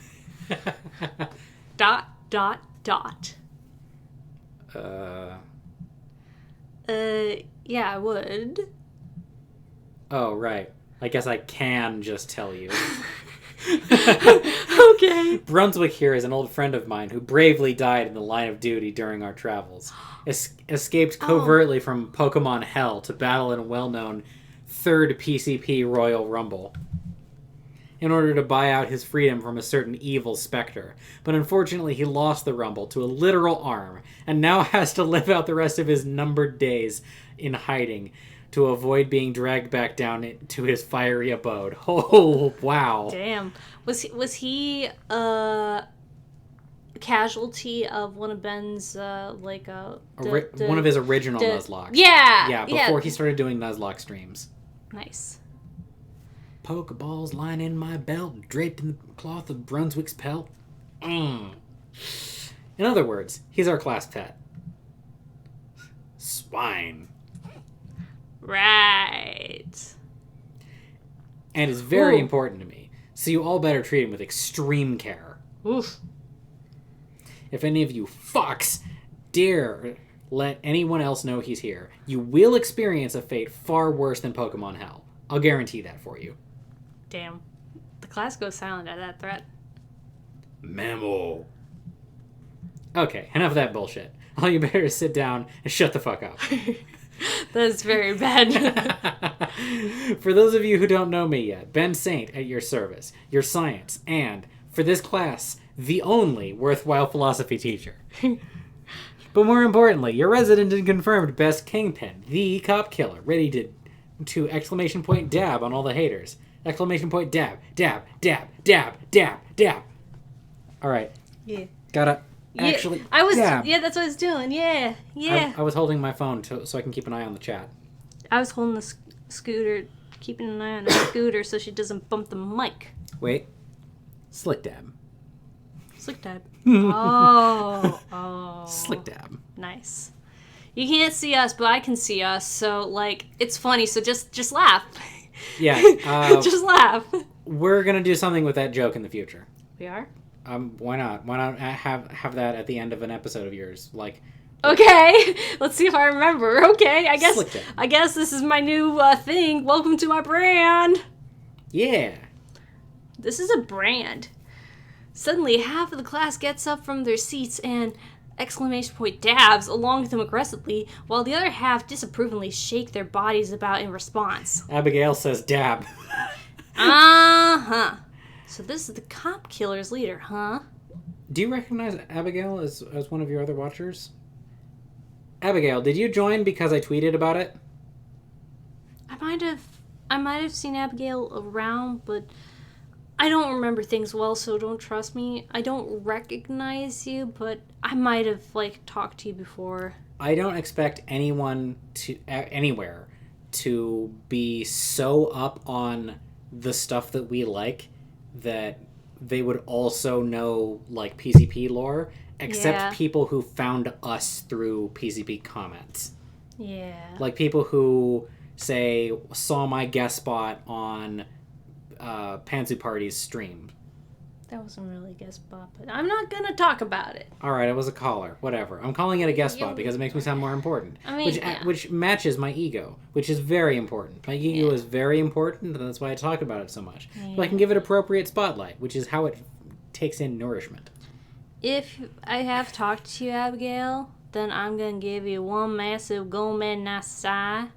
That's a big Gomen Nasai. Yeah.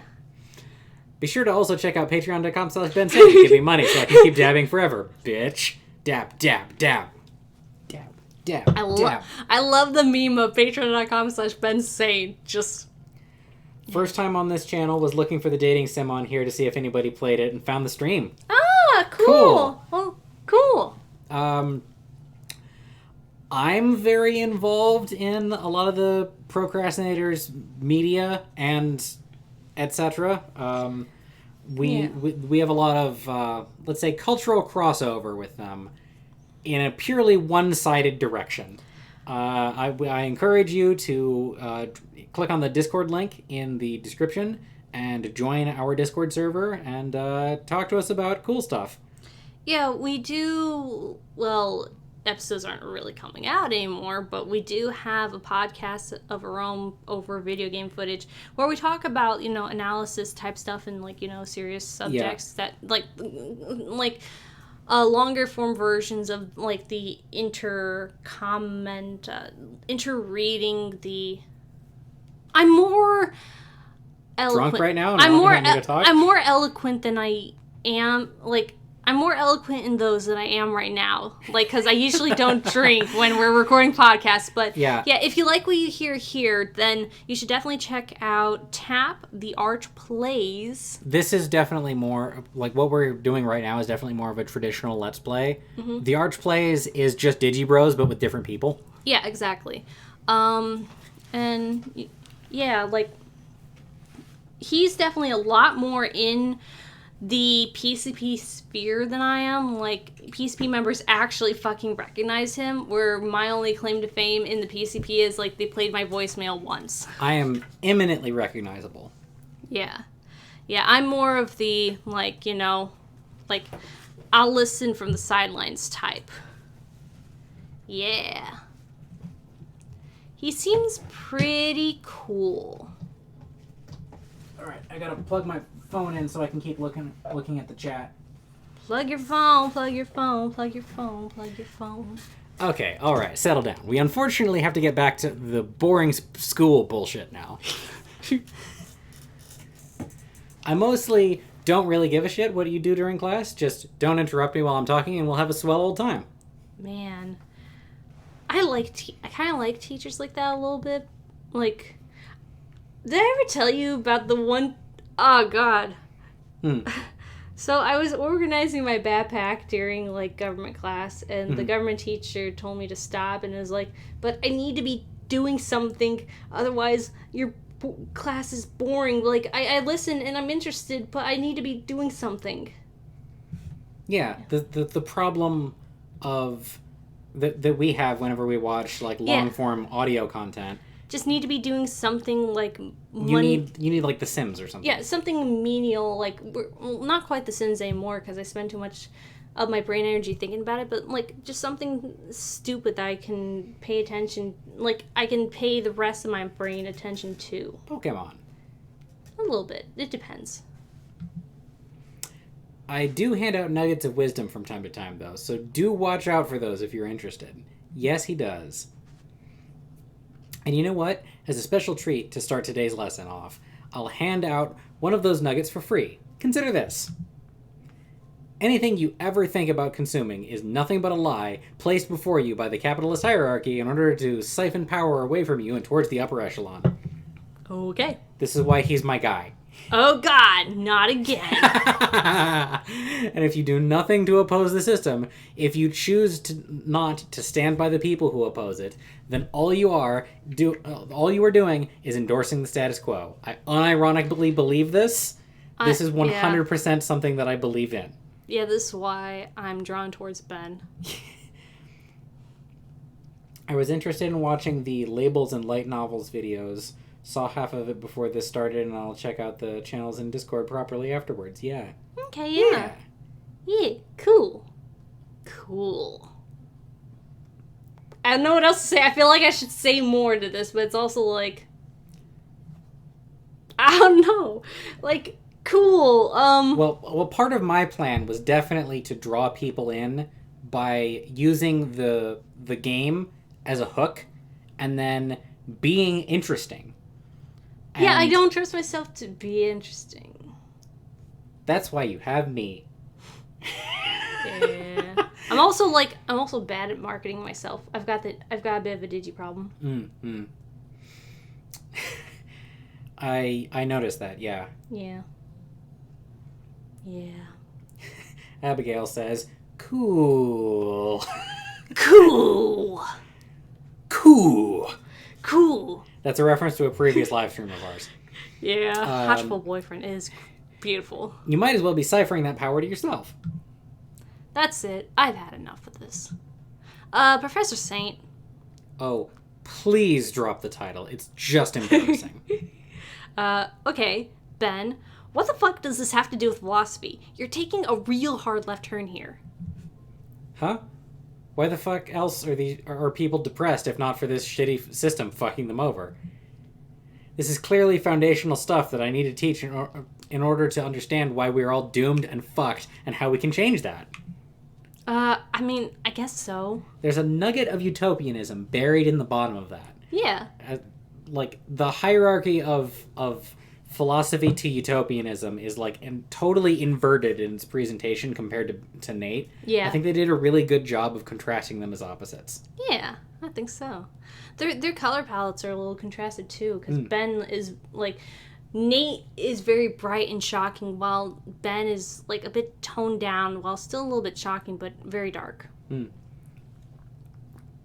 Has that cartoonish highlight that I really enjoy. Yeah. Okay, so as I was saying. I automatically tune out the rest of Ben's lecture as my ears flood with all kinds of political jargon, and frankly, I really don't want to hear any of that right now. It seems like I'm not alone in this stance, as I know several other students nodding off at their desks. A few students even just straight up leave while he's talking. As I think about whether I should join them in their delinquency, a strange presence holds me to my seat. Ben I think I know what this is. What was that? Brunswick. Swine? Oh, fuck. How the hell did he know Brunswick was here? Suddenly, the room begins to heat up as the literal portal in the space-time rips itself open before my eyes, revealing within a fiery inferno. You know. That must be Pokemon Hell. So that means... It's been a while, hasn't it, Brunswick? Okay, it's not who I thought it was, but cool. Mammal. It's time for you to say goodbye to your friend here and come back down to Pokemon Hell, where you truly belong. Oh, fuck off, Russell. You don't have enough Pokemon down there to suck you off already. But Ben Saint, you of all people should realize it's never enough. Russell then unleashes what looks to be a confused ray at the startled Brunswick, hitting him directly and confusing him. All right, Brunswick, now all you need to do is enter the friendly portal, where you can meet up with all of your lovely friends. I love how they changed Brunswick's eyes. Yeah. Those who were brutally murdered by your ever-so-precious Ben Saint. Brunswick is... in his confusion, obeys Russell's command and slumbers his way towards the portal. Brunswick, snap out of it. You're better than this. Don't do this to me. I can't lose you again. Oof. But despite Ben's pleas, Brunswick continues slowly towards his doom. Students, seemingly caring more about Brunswick than Ben ever could, climb onto his hairy mass to stop him from entering the portal, but all is in vain. Brunswick is simply too massive and strong for their efforts. Just before Brunswick falls into the portal and is consumed once more by the fire he escaped from, a commanding shout sounds from the classroom door. Stop! What the fuck's that? This is the Lord of Ghosts. Oh, okay, cool.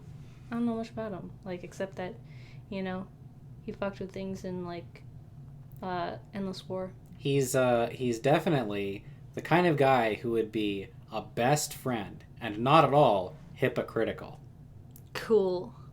Good to know. Somehow this gets to Brunswick's ears, stopping him inches from the portal's edge. The Lord of Ghosts himself? But sir, what are you doing here? I want you to let go of that Pokemon. Boo. Ooh. But sir, he belongs in Pokemon Hell. I made a whole campaign to #LetRussellWrestle in order to defeat and capture him at the 3rd PCP Royal Rumble, but I unfortunately missed my chance. This is now my time to drag him down to where he belongs. I do not care. I am the Lord of Ghosts, and so all ghosts must obey me. That's how it works. Boo. But no buts. I guess you're right, sir. Russell reluctantly snaps his fingers, and Brunswick finally comes back to his senses. After shaking off his confusion, he steps away from the portal and lowers himself to let off the students on top of him.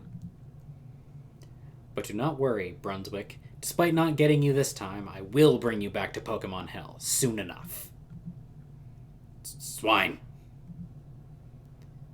And you, Ben, Max Revive Saint, don't worry, and don't you worry either. You won't be separated from your friends for too long. Oof. In due time, I will bring you down there too, and this time for good. I'd like you to see you try, you literal fart gas. Gengars are gaseous creatures. Yeah. Russell then enters back through the portal and closes it behind him, seemingly returning everything back to normal.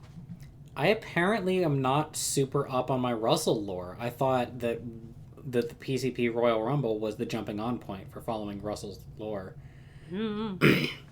I didn't watch the Nuzlocke too closely. I was mostly just listening to Ben's voice. So even though I did listen to all of Nuzlocke Genocide and Nuzlocke Conquest, like, apparently didn't do me any good. All I could think during all of what you said was listening to Ben Saint's voluptuous voice. It is a succulent voice. Dab, dab, dab, dab, dab. Scooter, dab with us. Dab, dab. Kitty dab. Yeah. Meow. Dab. Oh, did I tell you that in Cross Tag Battle, Jubei is a playable character? You can play as a cat. Aww. I made that discovery today. Yay. All right. Wow. Thanks for the save, Lord of Ghosts.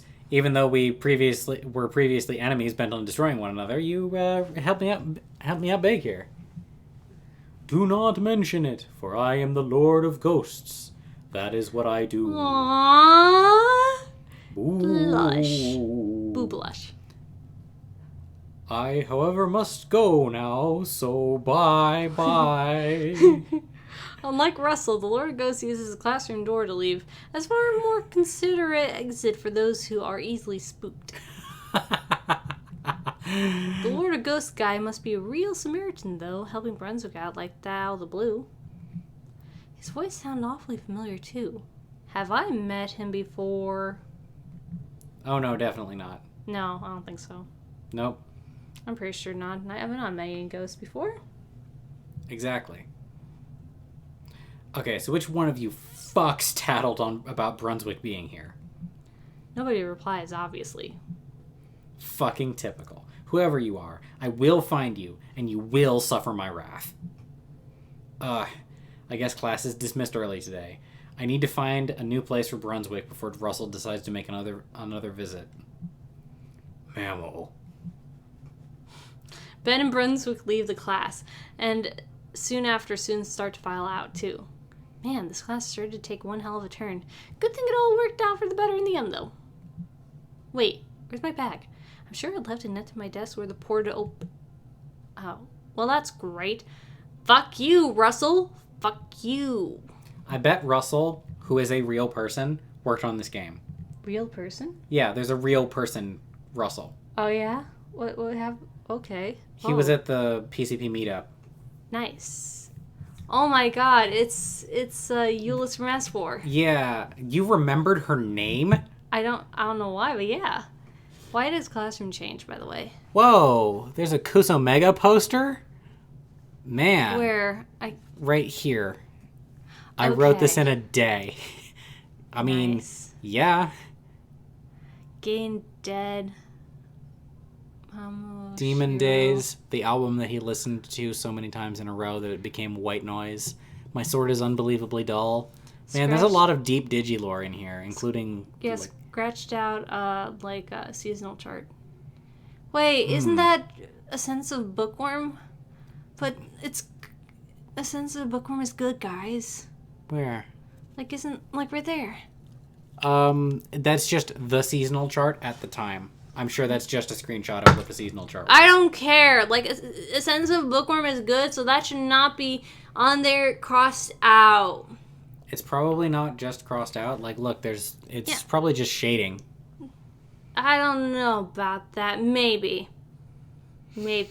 I'm suspicious. But we'll see. The A1 face. Where's that? Where? This.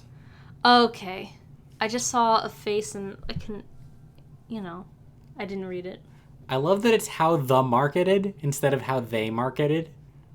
Okay, I was confused as what that was. Okay. So far, forgot why. While examining the new, unfamiliar, definitely not recycled environment of my Japanese class, I am taken aback by a young man with floofy hair and deep blue eyes. Stare at me intently as he has completely removed the rest of the outside world from his perception. Oh, Davu, okay. Sure, I'm the new kid. I get it. But I couldn't possibly be interesting enough to warrant this kind of undiluted attention that would usually be reserved for the unprecedentedly fascinating exclusivity. He understands me. He knows me. What? What was that? What was that? A passing disheveled-looking horseman pushed me to the side. He wasn't looking at me. Neither the direction of his gaze nor his expression has changed. Unaware how he just broke my heart a little, he gazes on. What's his deal? I decide to alert him of my presence and tap on his shoulder.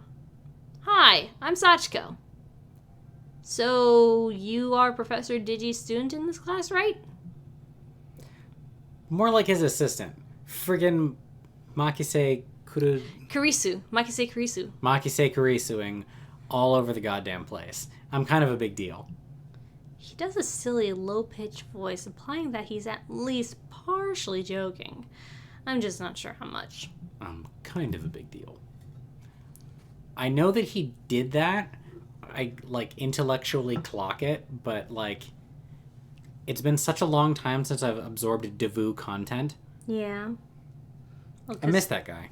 Yeah. Anyways, as part of my assistant duties, I'm obliged to ask you what you think of the lecture. So, what do you think? And don't just answer. Ruminate on it. Really understand why you feel the way you do. I mean, I didn't get to see the lecture at all, so I don't know.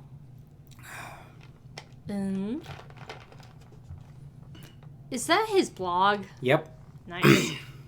I'm gonna say it is good. I'll try it. The question is not all that simple to answer. Probably was a bad Japanese lesson, right? No, it definitely was a bad Japanese lesson. I didn't learn jack shit about the language apart from some technical terms regarding animation and the otaku subculture, which I'm pretty sure he didn't pronounce correctly. But that's probably more of a plus in a way. I was kind of worried this was going to be a legit language class, and that sounds boring. So I'm actually really glad that it turned out to be a media analysis interspersed with deep dives into the menacing mind of a madman. Pretty standard fare for the school, as I've come to expect. Besides, whenever the topic did bore me a little, I could just enjoy the Sakuga being projected onto the wall behind our ranting professor. Legitimately baller PowerPoint style TBH. So yeah, I think I liked it. I guess The point about abstraction was really interesting, especially when you extended it to other mediums. So I added some examples where the concept can be applied to video games, especially in the PowerPoint, to really drive it home. I admit to my verbal assailant that without the PowerPoint presentation, I likely wouldn't have grasped half as much as I did of the lecture. Yeah, exactly. I mean, that's the point of having the friggin' visual aid, right? To layer sensory inputs in order to divide the information up for different regions of the brain to analyze synchronously. To form a Gesamtkunstwerk, if you will. He seems really excited, and he sounds right, so sure, why not? Hell yeah! When I was on Digi vs. Everybody, a lot of people compared me to Devu. Really? Yeah, they said that I was a more listenable, more tolerable Devu. Fascinating. Except for some people. Some people thought that I was way worse than Devu. Except for some people, and those people are idiots. That's not... Alright, so you can be an idiot and be wrong, but your being wrong can be caused by you being an idiot, or it can be unrelated. So I don't think we should necessarily draw a causal line between those two things just because they happen to perfectly coincide. This is too big brain for me. Like, I'm just, like, listening at this point. You've had too much goof juice? Yeah, and I'm considering grabbing another. Mm. Actually, because I've got a cat on me, you want to grab it? Sure. Nothing from the chat so far? Nope. The last thing was cool. Cool. I just hope he doesn't ask me what Gesamtkunstwerk. Gesamtkunstwerk There you go. is. I'm not even sure how I would write that word. Oops. Oh, I'm going to go ahead and save the game, actually. Okay, cool. Now how do I get out of here? Cool. I pressed the right click button, and I guess I sorted out what that does. Cool. Yeah. Remember to turn up the tabs on your empties. I'll get around to it. You never do. Because I never think about it, because I usually just toss them out, like, because I know what is dead, because I don't usually drink cans. By usually, do you mean I do it? Not always, technically. I just don't get around to it often. Like, I know they're empty, I just don't get around to, throwing them out. That's all. Yeah. Because, I need to be motivated, otherwise my inherent laziness will take over. Yeah. Well, one of the ways that you can ease this process is by converting decisions not into habits, but into, just process approaches. Like, say, part of the process of taking the last sip from a can can be flipping the tab over. But that won't do anything, because that won't encourage me to get rid of it, because I already know that it's done. The point isn't getting rid of it. The point is making future drinking easier. How? If I know it's gone, then it doesn't matter. If you get up and go to the restroom and then come back and you see 3 cans, are you I going to remember don't. which one is Yes, which? I will. Because I know, it's going left to right. How Americans read. Will I though? Don't matter. When we have cans of Coke, there's always 6 cans on the desk. Okay, with cans of Coke, that makes sense. And the tabs are always all up, and half of them will be empty. With cans of Coke, that makes sense, because, there's other people drinking cans of Coke. But when it's my wine, then it doesn't matter, because I'm the only one here who drinks wine. Or at least this flavor wine. Yeah, this Lemonade hard spritzer wine. That's a great wine. Mango lemonade. Mango lemonade. That's a pretty good wine. This Diet Coke. Oh, the Diet Coke Schiller, folks. Here we go. Diet Coke is a way of life, and it is my favorite wine. Diet Coke is my favorite wine. I like Suboptimal. I like you, new kid. A lot of students don't really appreciate the professor's lecture style. What a bunch of idiots. Ha! He agrees with me. If you ever want to compare notes or something, just ask. Slipping into that parody voice appears to be a thing he just does. It's kind of cute. The fact that he's showing some amount of interest in his work and the class in general kind of gets him so excited is also pretty cute. Oh shit, he seems to consider this the end of our conversation and is about to leave. Hey you, I still haven't told me your name. I can't just call you PowerPoint guy. Oh, I'm the Devu, but you can just call me Devu if you want. Oh, that face. Anyway, I've got to go now. Important stuff. Bye. With that, he storms out of the classroom, assumedly to tend to one of the many irons of his off-kilter guy. Irons this off-kilter guy undoubtedly has in the fire. Oh well, I'm sure I'll see him again. Oh, so you've met the Devu. Yeah, he definitely was something. He tends to make that kind of impression. Definitely an asset, though. Just his dedication, or is he something like kind of expert? You may be too drunk for that sentence. I think so. Because, so when I read a sentence, as I read it, I try to context clue figure out how it's supposed to be read. And if I get the words out of order, or if the word order is something other than how I think it's going to be, then I'm just going to be confused. And I was already getting that before I was this drunk, early in the beginning. Just getting confused by the sentences, because it's how I want to read it is often different from how it's actually written. Yeah, the PCP fans kind of have a sort of narrative voice to them. They have a writing style. It's not only that, but if it's not in my personal head voice or how I would phrase sentences, then it's going to be in conflict. Yeah. Tarbles is doing stuff, but it's his turn to talk. Maybe in some respects, but he didn't know jack shit about anime before he started this class. Oof. Being a sucker for the analytical aspect naturally drew him in here, I guess. Huh. You might have similar potential if I'm completely honest. Got that new kid energy of not fitting the fuck in anywhere. I mean, TBH, yeah. Do you always insult your students out of the blue? Fuck yes, when they're being obstinate pieces of shit. But that wasn't an insult. I was the same way as a kid. You're also not exactly a role model now, you know? What exactly are you trying to tell me here? Please don't tell me this is paradise. I've been dreaming something much more nice. Please don't say your endgame is my life. It's not right. It's the outsider mindset. What you need to really get media. So here.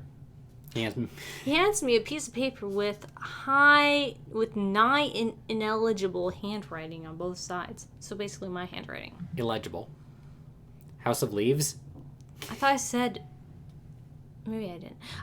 House of Leaves? Canon? What is this? A list. Yeah, I can see that, but a list of what? Media recommendations. I'm not forcing you to consume all of that, of course. Not sure I'd even be allowed to, but you really should have a look at every single thing on that list. It's some great shit. Month's worth of entertainment? I'm in. I love how one of the options is, I'm kind of a piece of shit already. I can't afford to go full otaku. Oh, gosh. I can't imagine being the kind of person who would think that. Can't afford to go in full otaku? Yeah, I'm already such a piece of shit. I can't afford to go full otaku. Yeah, I don't know who would think that. Like, I mean, it's gotta be someone who, like, thinks they're a piece of shit, but not piece of shit enough or something. Yeah.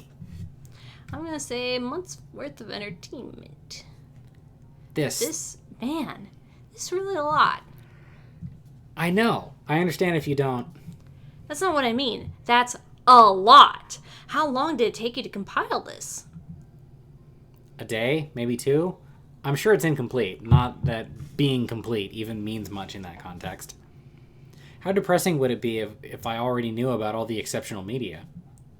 Yeah, that sounds like it sucked. That was exactly what I was, like, not quite the same wording, but that was what I was thinking when he was saying that. Making lists is just a hobby of mine, though I do get genuinely happy when people appreciate them. Well, I've got to get going now, but I'll definitely start checking out these things on here later. Yeah. With the tap of a finger, I add the entry of Yu Yu Hakusho to my anime list, making it slightly less pathetic in the process. Is that Kermit the Frog? Oh my god, it is! Yeah. What's he doing there? Some part of me wonders whether the tremendous spike in my consumption of Japanese media over the past few days is purely a result of wanting to impress Professor Digibro, while another wonders how long it's going to take me to fully admit that I'm gay as hell for all this for anime Jesus. Or straight as hell. Who cares? Turning a corner, I barely avoid the established hazard of school hallways that are bump into girl panty shots CGs, immediately followed by varying amounts of physical violence. Watch where you're going, Juvie. Endless war. The amount in this case would likely be either tsundere bullshit or fucking knife in my abdomen. Or both. Yeah, sorry, I'm in sort of a hurry to get to Japanese class. Class starts in 10 minutes, narc. Your delinquency skills could really use some work. Aren't you on the student council? Really? That's your comeback? They called it organized crime last I checked. Now get to your shitty weeb course already. I can't be seen consorting with juvie lowlifes like you. Alright, so I joined the Endless War server during BronyCon so that I could, like, stalk Ben and Munchie and try and find out where they were at. Uh-huh. And it worked. But also, I just stayed a juvie, and I've been a juvie this entire time. See, I want to join Endless War, and, like, either I want to join the Cop Killers or just be a juvie who just likes slime. You should definitely try to enlist... No. You should definitely try to mine for slime and bait someone into killing you and become a stay dead. I've thought about that, but it doesn't seem as fun. I'm tempted to make being a stay dead into, like, my aesthetic on the server. Yeah. Because there's probably still some stay deads. Oh, I'm sure there probably are. Like, I mean, that's why it's in, like, the slime punishment. A quick glance at my phone reveals that I still have plenty of time to get to the pre-lecture rant that has become a part of my morning routine. While something about coming to school and returning $15 poorer without having eaten anything reminds me of middle school. Those unpleasant memories are easily outweighed by the joy of hearing the professor's soothing voice. Ugh. Gosh. I think you're like pretty locked in on the digi.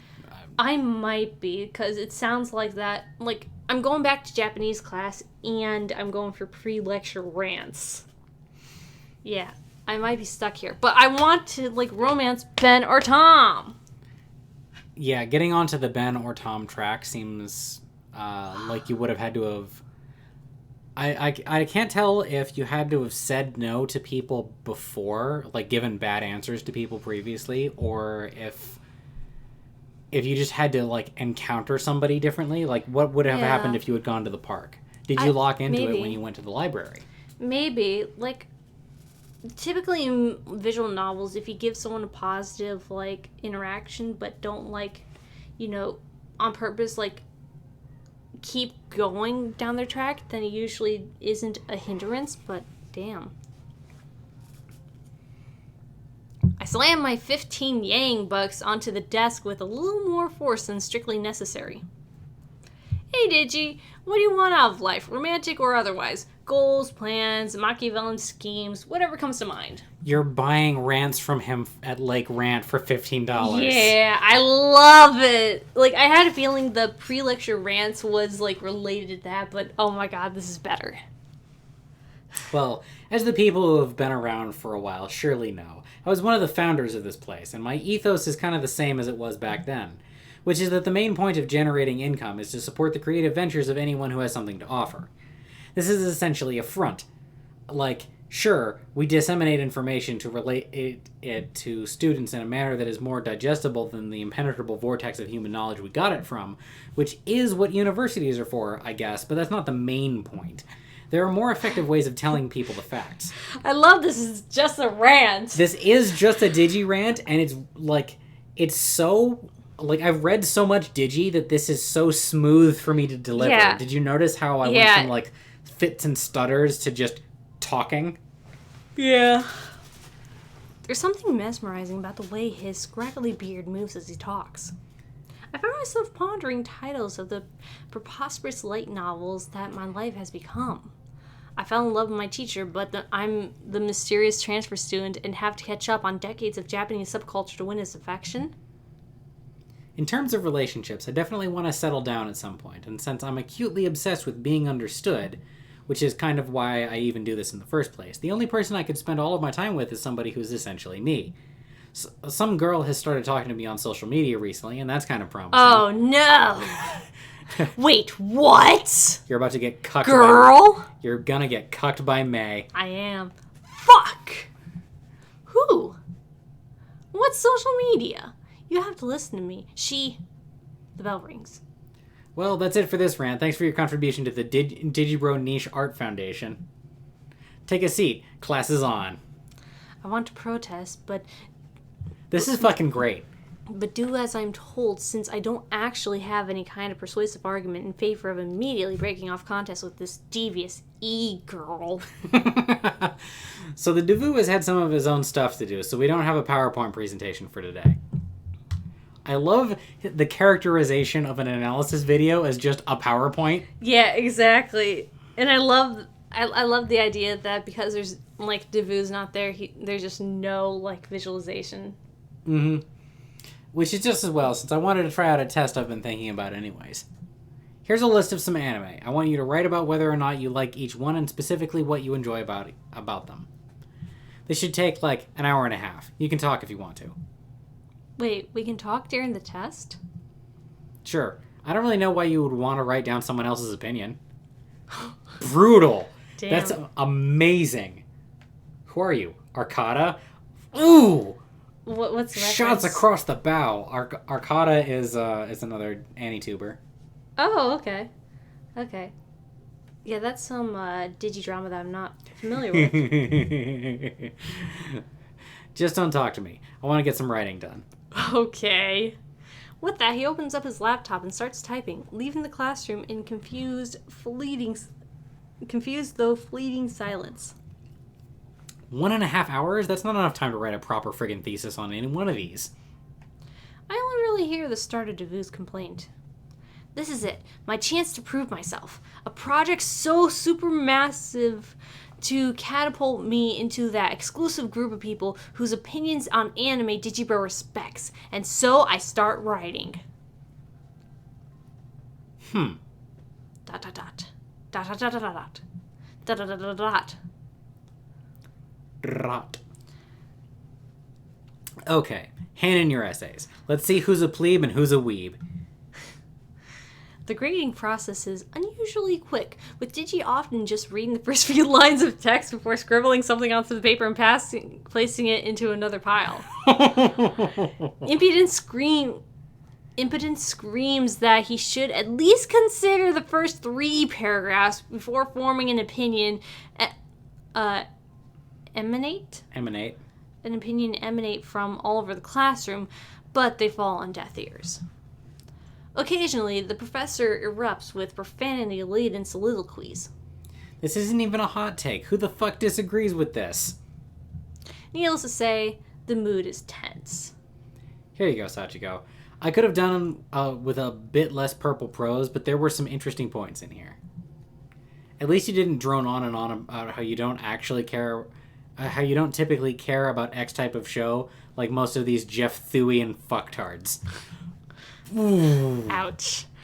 I smile, take back my light novel-length stack of manic ravings, hoping for an A tier, and... Motherfucker, 3 of 7! Why does I say 10? 3 out of fucking 7. Even glancing over the fact of what an absolutely laughable style of rating X out of 7 is, what in the ever-loving fuck did these assholes write? I turn over to ask Navoo to see what he got, but Digi's personal assistant seems to have already left somewhere. Oh no! He put numbers over the spot where I wanted to stick my giant horsey wiener. What did I do to deserve such cruelty? That's hard on the throat. Holy cow. I bet. Be careful. While the altered beast lewdly gestures at his crotch, altered beast. I sneak a peek at his essay, which turns out to be just an incredibly crude drawing of Pinkie Pie, along with a heart and the words "pony slut." Ugh. That's nasty. Make like Weird Al and pump some babies into her. Oh no! Oh no! I asexual. I cake first. That's okay. That's okay. That's okay. Apparently, this piece of high art was deserving of a 7 out of 7. God has forsaken us. I leave for home devastated and with a rotten feeling in the depths of my stomach. Okay, I'm gonna hit the bathroom. Alright, so... Entertain the chat. While Vamp is taking a bathroom break. What do y'all think about the stream so far? I know there's significantly less chat interaction than there usually is on these streams, but hopefully this is still entertaining to everybody. Give us a sit rep on how you're doing. That is situation report.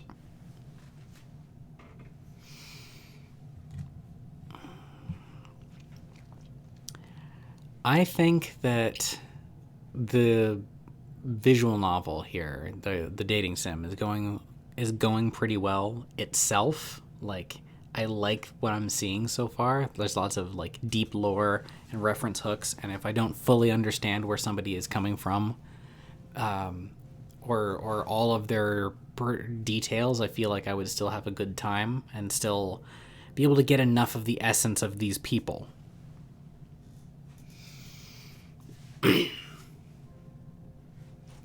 Is anybody even still watching? Here, let's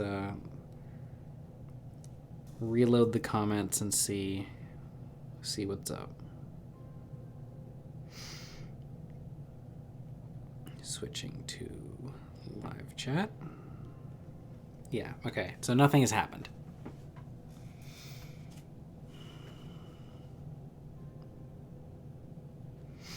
Popping in and out. Sorry, Colt Corona voice was amazing, and yeah, the Devu and Munchie are particularly well written.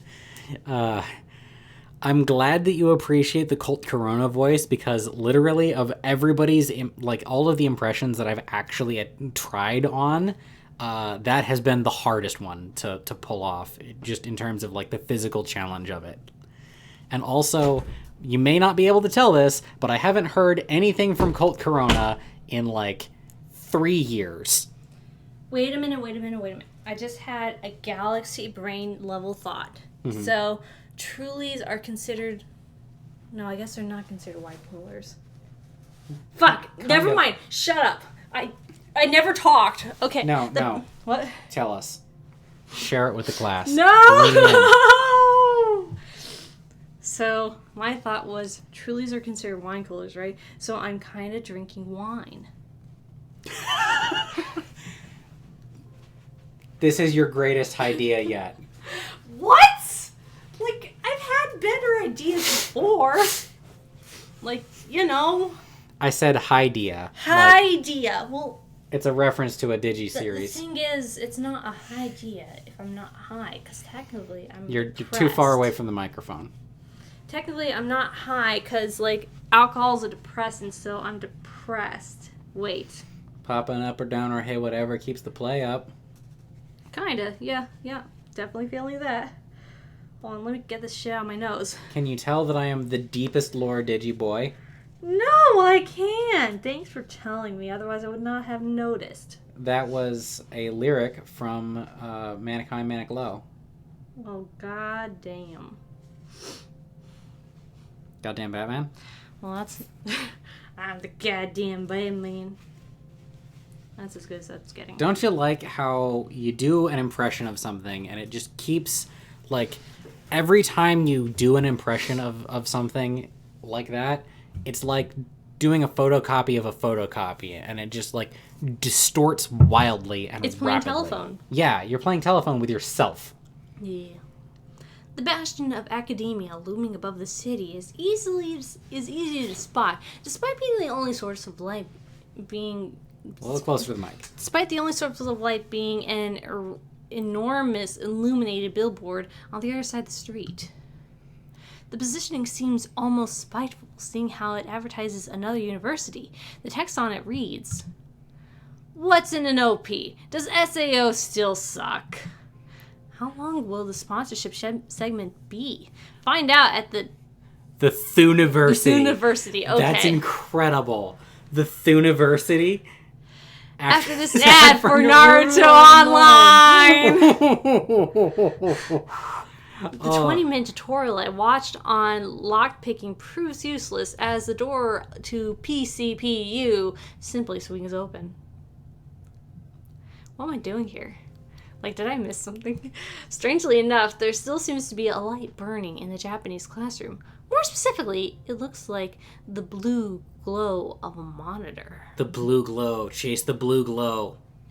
There can't still be anyone here late at night. They probably just forgot to turn it off. Right? Besides, I can't turn back now. It's time to get action and steal some test answers, baby. You must get action. Put your fucking life on the line. Uh-oh. Ah, fuck. Is it morning already? No. What are you doing here? Writing, producing content the only way I know how, by being a workaholic insomniac. I also feel like I'm in a better position to ask you that question. Fair. I feel like I should tell him the truth. You know, let's try it. Yeah.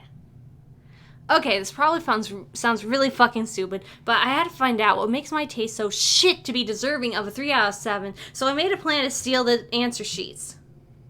Well, fuck you. I'm a 3 out of 7, and I call myself an autist all the fucking time. It's not a fucking insult. Your grade was your autism level. Oh, I see. Your grade was your autism level. That makes so much sense now. Everything falls into place. Also, seeing how you're in a fucking course on anime, you better come to terms with being on the spectrum. I'm completely lost. What? How did you even get the idea that I had answer sheets? How can you only get 3 out of 7 when you made the test? That doesn't make any fucking sense. How does your shitty scale work, and what does it have to do with autism? Here's our TISM drama. Wait, you thought I was rating the quality of your writing? It's a fucking autism score, according to the Media Neurodivergence Scale. I explained this after handing out the results. I might not have heard that over the psychotic breakdown I was having. Well, now that's cleared up. Want a beer? I think I might be too far gone for that. Thank you, though. Sure. Did you pass me a can he produces from under his desk? Why did I read coat? I don't know. I've seen this stuff on the shelves before. I've never had one, though. Oh, is it that, what you call it, from New York? Possibly. Yeah. Fuck, you're missing out then. Come on, take a swig and rate it. You want me to review this Tecate? Tecate. Tecate? I was actually gonna say it's probably Tecate. Probably. Oh, I feel like such an accomplished deep lore bro. Will it affect my autism score? Nah, but it might change my opinion of you depending on what you think. Now drink already, you punk bitch. He raises his own and toasts me. Alright then. Ooh. I don't... Oh, God. What do you think of the Tecate? Help me out here, man. Alright. Alcohol on Sundays was forever ago. Fuck! I want to say that it's good because, yes, it could be more sophisticated, but I feel like it's good is like appreciating what is rather than wanting it to be something else. That's right. I'll take your word for it. Wait, save. Ah! I've not been saving, like, I'm bad at playing visual novels. You are bad at playing visual novels. Like, yeah, I'm bad. I mean, we saved a while back, so I guess we could, like, hit Fuck zoomer mode. no! Like, well, I guess we could do that. Oh god, this shit is really easy to drink. It simply flows down your throat without being watery or boring. It just tastes like beer. Damn good beer. So what you think? I can only... God, excuse me. I can only imagine how dangerous this stuff is in combination with a couch and something to watch. Hell yeah, that's Tecate for you. He throws me another can. Huh. Seems like that's the last one. How many of these have you had? Half a case. Yes! I just You're drank right. half a case of Tecate so I could get sloppy enough to do my job properly. He shrugs. Gets me in the mood. Gets my creative juices flowing. That's the best reason to drink, if you ask me. If I might ask, what's the project? I'm writing a fucking light novel in a day, baby! As he says this, Digi slams his laptop shut and puts it in a bag. Wait, are you done with the novel? Well, no, but I'm fresh out of booze, so I'll go see a friend of mine. You want to tag along? Fuck yeah, I want to meet your friend. Who's his friend? It better not be that e-girl bitch. Who's that? So what do you think? What is Cider? Oh, is it Cider? Is this DJ Cider? Pub crawl established 2012. Drink responsibly. Probably. Wow. Damn. What's with the Gatorade? That's gotta be a meme that I'm not hip to.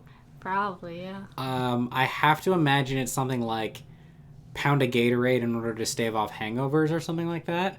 Maybe. The Foster's in the background and the box wine has got to be because DJ Cider is Australian. Yeah. Okay. And so I guess that makes Foster's a really ironic choice there. And there's also a bottle of absinthe. Huh. Foster's is an ironic choice because, to the best of my understanding, Australian people hate it. Oh, interesting. It's like, you're from America. You probably want a American beer, don't you? Here, I got you Pabst Blue Ribbon beer. Damn. It's got a blue ribbon on it, so it must be high quality. Oh, no. Damn.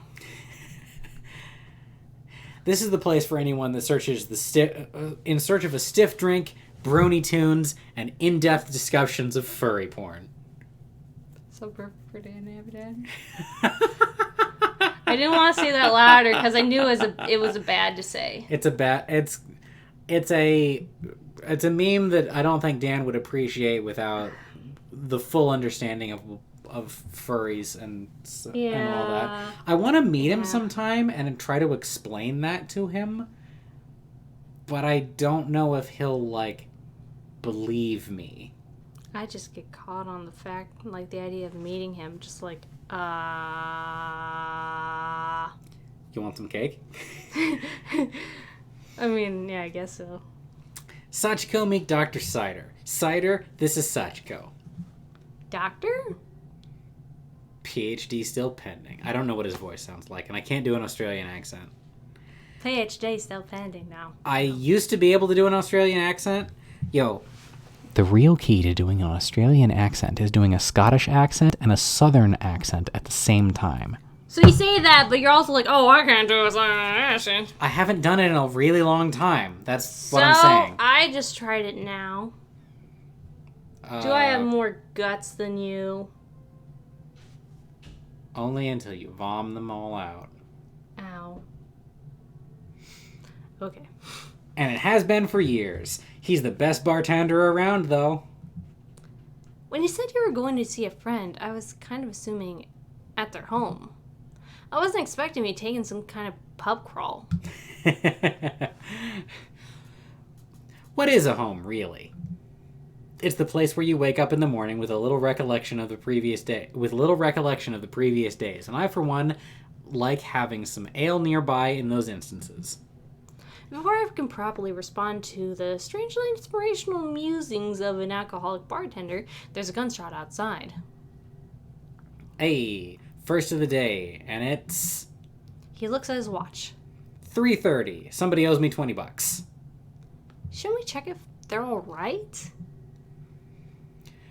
Would have come in here covered in blood already if they had survived. There is a street outside. The street outside here is a death trap. Where the fuck does he live? Yeah. I thought he's from Melbourne. I look over to Digi to get some hint as to whether this was a joke or not. You can check on the corpse if you want to, but it's gonna sour your buzz. Don't worry. He tries to keep the death toll to a minimum inside of the bar. I'll have a Kir Royale. Fuck, I don't know shit about drinks. Let's say, what's a Trevor Brass Monkey? A brass monkey done hideously wrong. Just a giant fucking mistake in a glass. I know exactly what to make you. Wait a second. Cider hands me a glass of neon green liquid exuding from the aura of something made for any purpose behind human consumption. So what is it? This, my friend, is a drunken mistake. Cheers. Digi retrieves the laptop from his bag and starts typing again. And why exactly are you writing a light novel? Don't get me wrong, it's cool and all, but most of these things kind of suck. Most, yeah, sure. But that's not a problem with the format. It's a problem with lazy, uninspired hacks. So, the same as with all things. The point is mainly that to prove that I can write fiction that is at least palatable, along with the standard of self-indulgence which lies at the core of all writing. Okay, I get that, but why does it have to be in a day? And that sounds kind of hacky. Because that asshole from Aramanga allegedly did it. I like that expression paired with that line. Yes.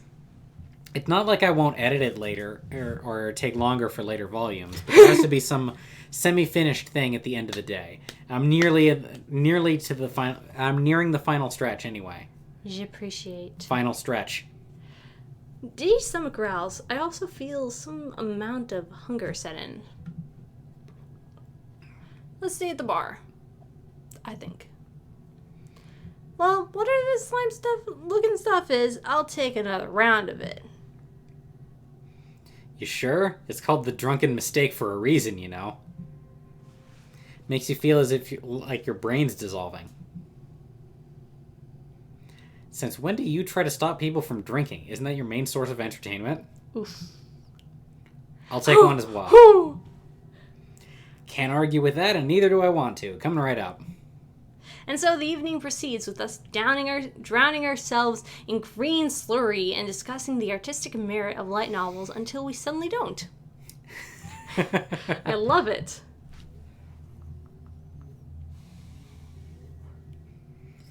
Wake up, you two, and I have to get this place ready. Where the fuck am I? Grr. Digi? Oh right, we went to a bar and I want to wake up with you for the rest of my life. That's a digi-lyric. Oh, really? That's cool. Cool. What? Digi seems like he's also still too drunk to properly process anything. Instead, he just looks down at his laptop. Oh, fuck. I look over his screen. Oh, no! The Word document is empty. Oh, no. No, don't kill yourself, Digi. No. It's not worth it. Your life novel is good. No. Man, the ever-evolving lore. Because this is some pretty recent shit. Yeah. I was passed out on the backspace key. No. Have you tried reversing your last changes? That only works a certain number of times. Well, you did it in a day. Can't you do it again? No, I can't fucking do it again. The soul is gone No! now. I could write a new thing, but this story, this idea is forever ruined now. No, I chose a bad one. I will never find the energy to rehash the same scenes. It's over. That seems a little... Hey, I know we haven't known each other for that long. But do you want to kill yourself with me? What the fuck? A lover suicide? No. Sure. Oh no, are they going to? Are they going to? Oh no. Wow, this sure is a way up. You can still turn around, you know. I didn't even think you would actually come with me in the first place. But then again, most people who attend my lectures are depressed jackasses. So maybe I should have seen it coming. Nah, I'm with you. Always been into the death of the author. Brutal. I love it. Okay, then. We lean over the edge. Time to escape this nihilistic suburban void and get isekai'd. Oh, fuck. And fall. With his long, fluffy coat, he looks like he could just glide away into the sunrise if he wanted to, but instead it just makes a flapping noise as we accelerate towards the ground. As the pavement rapidly approaches, I waste a few more thoughts on my reasons for doing this, and honestly, I can't remember. I'm still fucking wasted. Lover suicide end. Wow. That's not how I thought that was gonna go at all. No, it's not. Oh my god. Remember when we started this and you wanted to fuck Ben? Yeah, and I ended up killing myself instead. Those are basically the same.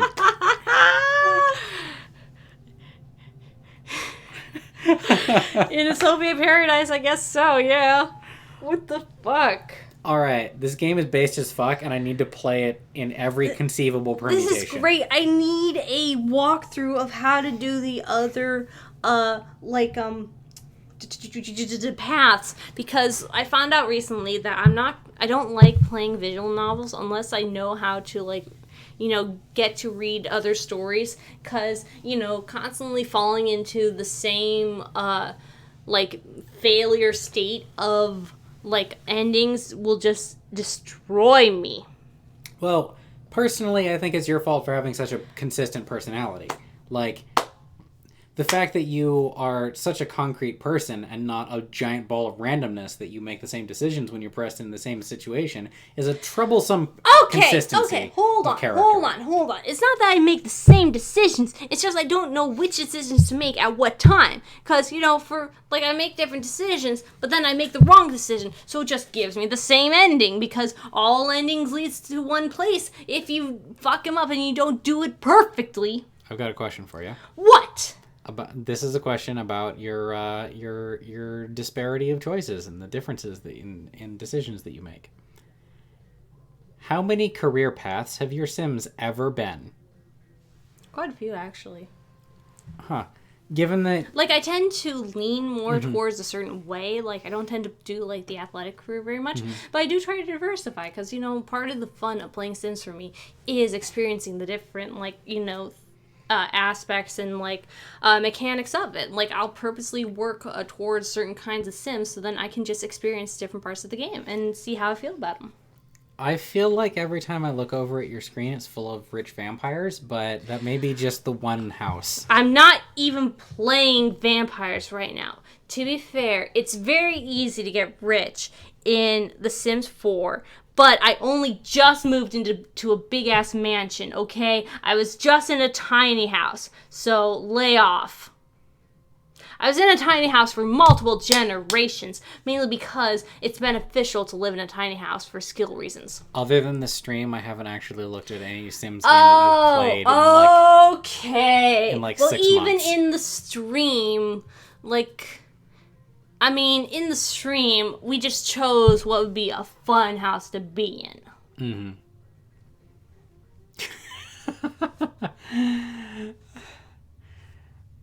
So, you had a good time with this? Yeah, I think so. I'm probably going to try, I'm definitely going to try to get other endings because I do want to see what romancing Tom and Ben is like. But I'm just afraid of, falling into the thing that I was explaining of where I basically keep getting similar endings because I don't make the right choices at the right time. I feel like this game is designed so that it doesn't ever shunt you back to a default ending, I mean, it seems like all the different outcomes are actually different outcomes. Yeah, well, I'm basically afraid of only being able to get certain endings because I don't know when to make certain decisions. We'll see. I want to see more of that Lord of Ghosts character. I bet he could do a really good job showing you around the university if that was something that he were inclined to do, which he's not. Yeah, I think he could probably explain the idea of PCPU pretty well, if you wanted to. I mean, I've not seen him do it personally, but, Yeah. If he had a schedule that was at all similar to yours. Yeah. Then, maybe we could run into each other more. Yeah. Yeah, that seems pretty convenient. Yeah, but that's all hypothetical, of course. Yes, entirely. Yeah. So thank you guys for joining us. This was really fun. I'm glad we were convinced to keep going with the PCP Dating Sim. Yeah.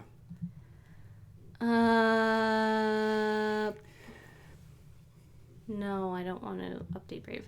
Okay, what's going on? Popping in and out. Sorry, Cold Corona was an amazing voice. And yeah, the Devou and Muncher particularly well written. That was when you were in the bathroom. You didn't tell me about it. Because you were in the bathroom. You could have waited until after I was in the bathroom. No, I wanted to respond to it right away, so I did. Oof. Yeah, I felt like the characters were pretty well written. I could definitely hear Digi and Munchie and Nate, particularly in their dialogue. Quite a bit of Ben too, in certain moments. Because he doesn't. Yeah. He has a particular way of speaking, but it doesn't always come out. Yeah, he has different facets of his speech that he underlines at different times, I would say. Yeah, I think that's fair. Okay, now, I woke up at 3 a.m. I'm going to pass out. It's 1:15. I'm a little drunk and I need you now. Said I wouldn't call, lost all control and I need you now. And I don't know how I could do without. I just need you now. I need you now. I need you now. I need you now. Yeah. All right. We've clearly gone not just off the rails, but out of the continent. Continent? Yep. Out of the continent. Off the rails and out of the continent. Into the stratosphere. Wait, but then that's going out of the planet, so that doesn't make sense. When you have left the airspace. Why are you calling it the continent? There's multiple continents you could be on. North America, as much as America wants to call it, it's not the only continent. It's implicit in my voice. By the way, normally when they say the continent, depending on who's speaking... Who says the continent in the first place? Lots of people. No one I've ever heard. Watch more old anime. I have watched some old anime, and I don't remember hearing the continent. The continent usually refers to Europe, but What? in anime, it tends to refer to continental Asia. What the continent? I've never heard this shit before. Really? Yes! Huh. That's weird. Like, who refers to places as the continent? Why? What? Who? Cool. Cool. Cool. The pudding is a lie. Need pudding. Maybe we'll do another one of these live streams because, you know... Man, this has got to be utterly impenetrably, like, it's just so gone. Roberto Mon says, I do to something. I don't know what. Oh, God. Wait, does he say I do to refer to the continent? Ah! Interesting. Yeah. Fascinating. I'm learning a lot on this. Like, I feel really educated. Thank you for sending me to PCP University, guys. Like, I couldn't have done it without you guys. You know, your crowdfunding was just fantastic. I want to thank all the lovely people in my Kickstarter who helped me get to this point. Just for extra credit, I need to drop the fact that we ordered Chinese today under the name Double Batman. Oh, I had no idea it was under that name. Yeah, the first name I put as Batman, and the last name I also put as Batman. Batman! We ordered food as Double Batman. We managed to not get intercepted by the Triple Joker. That is not funny. Why am I trying to laugh at There's it? only one thing that can beat Double Batman, and it's the Triple Joker. I was going to say justice. And together, we can be Triple Joker. Roberto Mon says, we call Europe the continent year. Interesting. See, I guess that could make sense, like if you're an island, but you know, you're related to a massive landmass just right next to you, whereas us here in the United States are the continent. And together, we can be the continent. With Mexico and Canada, of course. Right. Yeah. Okay, so thank you guys for joining our stream. Stay safe. Don't get sick. Take care of yourselves, y'all, and keep watching my videos. If you weren't aware, I've got the coof. Yeah, and I'll probably get it at this point, so I am quarantining. I put a update on Patreon, on Twitter, not on Discord, but I did put a notice on YouTube about it. So read my update to get caught up on what the fuck's going on here at Archland. Everybody should also click on the Discord invite link if you're not there already. Yeah. I'm pretty sure the only person who sat through all of this that isn't there already is Abigail, but I look forward to seeing you there. And bye-bye. Have a good night and all that.